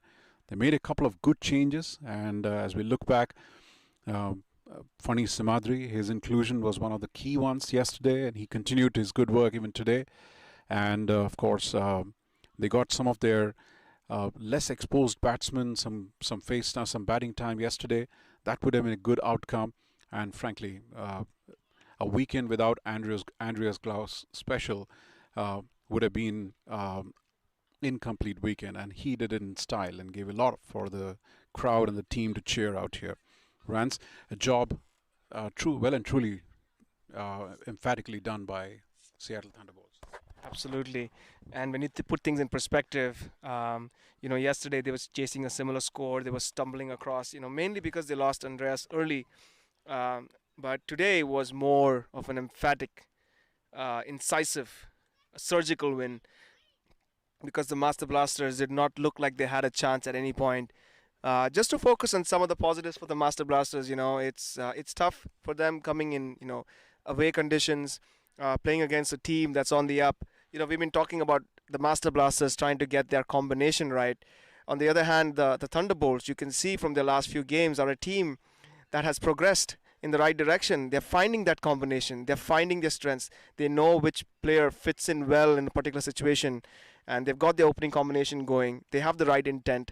And I cannot harp enough on intent, because I think the one thing the Master Blasters could have done differently today was really shown some more intent. So I hope they take this experience going forward, especially as they go in some away games, and try to reassess that. I still think they're a really good team, and right now they're just not able to find their depth. So good luck to them for the rest of their tournament. But right now, in the grand scheme of things, the Thunderbolts are right back up there. They were losing initially, and things were not looking so good when they traveled away and they were playing on turf wickets. But come back home, and maybe this is the boost they required. And really, Andreas today stole the show with An amazing batting performance. I'm sure he's the man of the match, as we have handshakes all around and um, just people having conversations, discussing some of the amazing cricket we've witnessed. So from out here on Klahani Park, the commentators Rance and Sheel would like to thank the audience for tuning in. I hope you had a great time.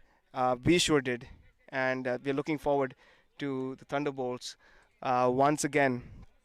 Continuing this winning trend. Of course, we, being locals, are Seattle Thunderbolts supporters.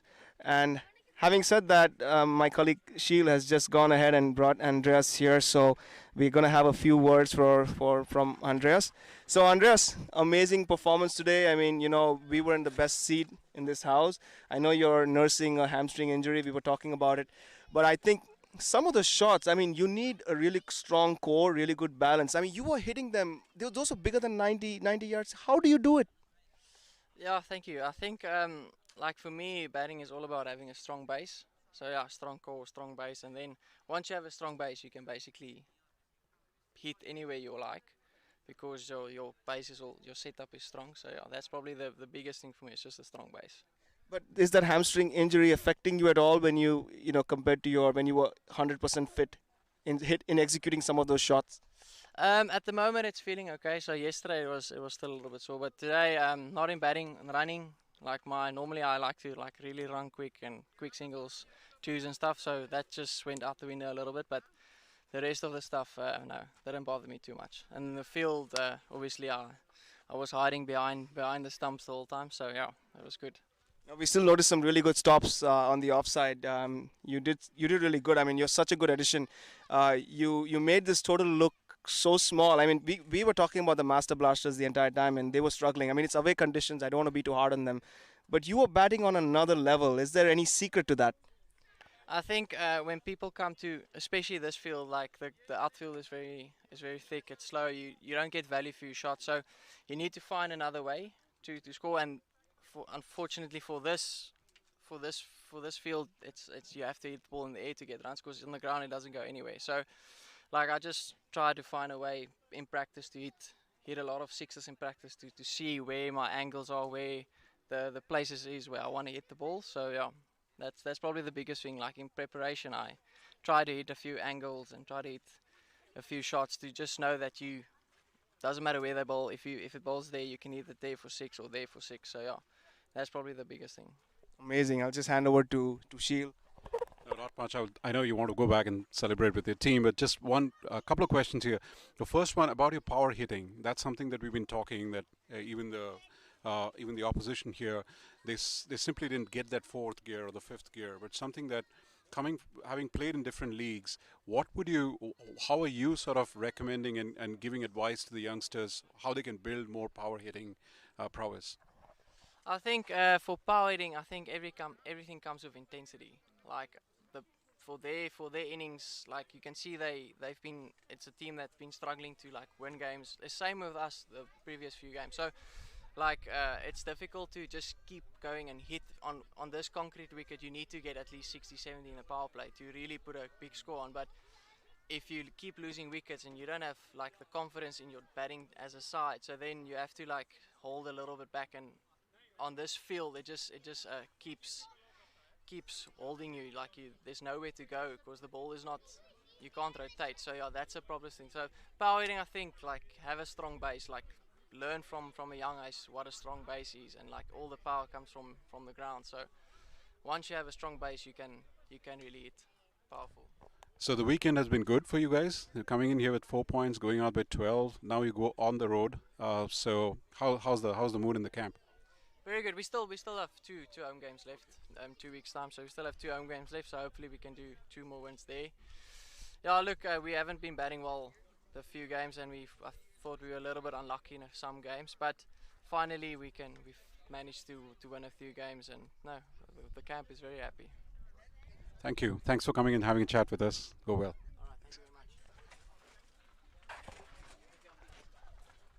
All right, thank you very much. All right. Thank you so much, Andreas, for sparing the few precious moments from his team, and he's gone back to the celebration. Yeah, I mean, just I thoroughly enjoyed myself today because I have watched Andreas bat, and this was, watching on YouTube, but today watching it in person, of course, I haven't watched international cricket, so that's something I should do live, like in the stadium. But some of the shots this guy hits, simply phenomenal.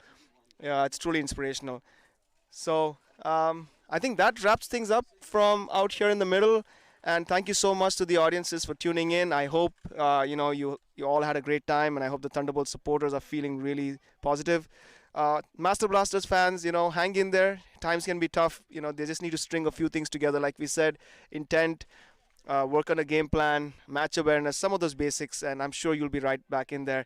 Having said that, from out here in the middle, from me and my partner Sheil, I think we make a great team. We did a great job today. We're really proud to have been given this opportunity. So thank you so much, and until next time, have a good day, guys.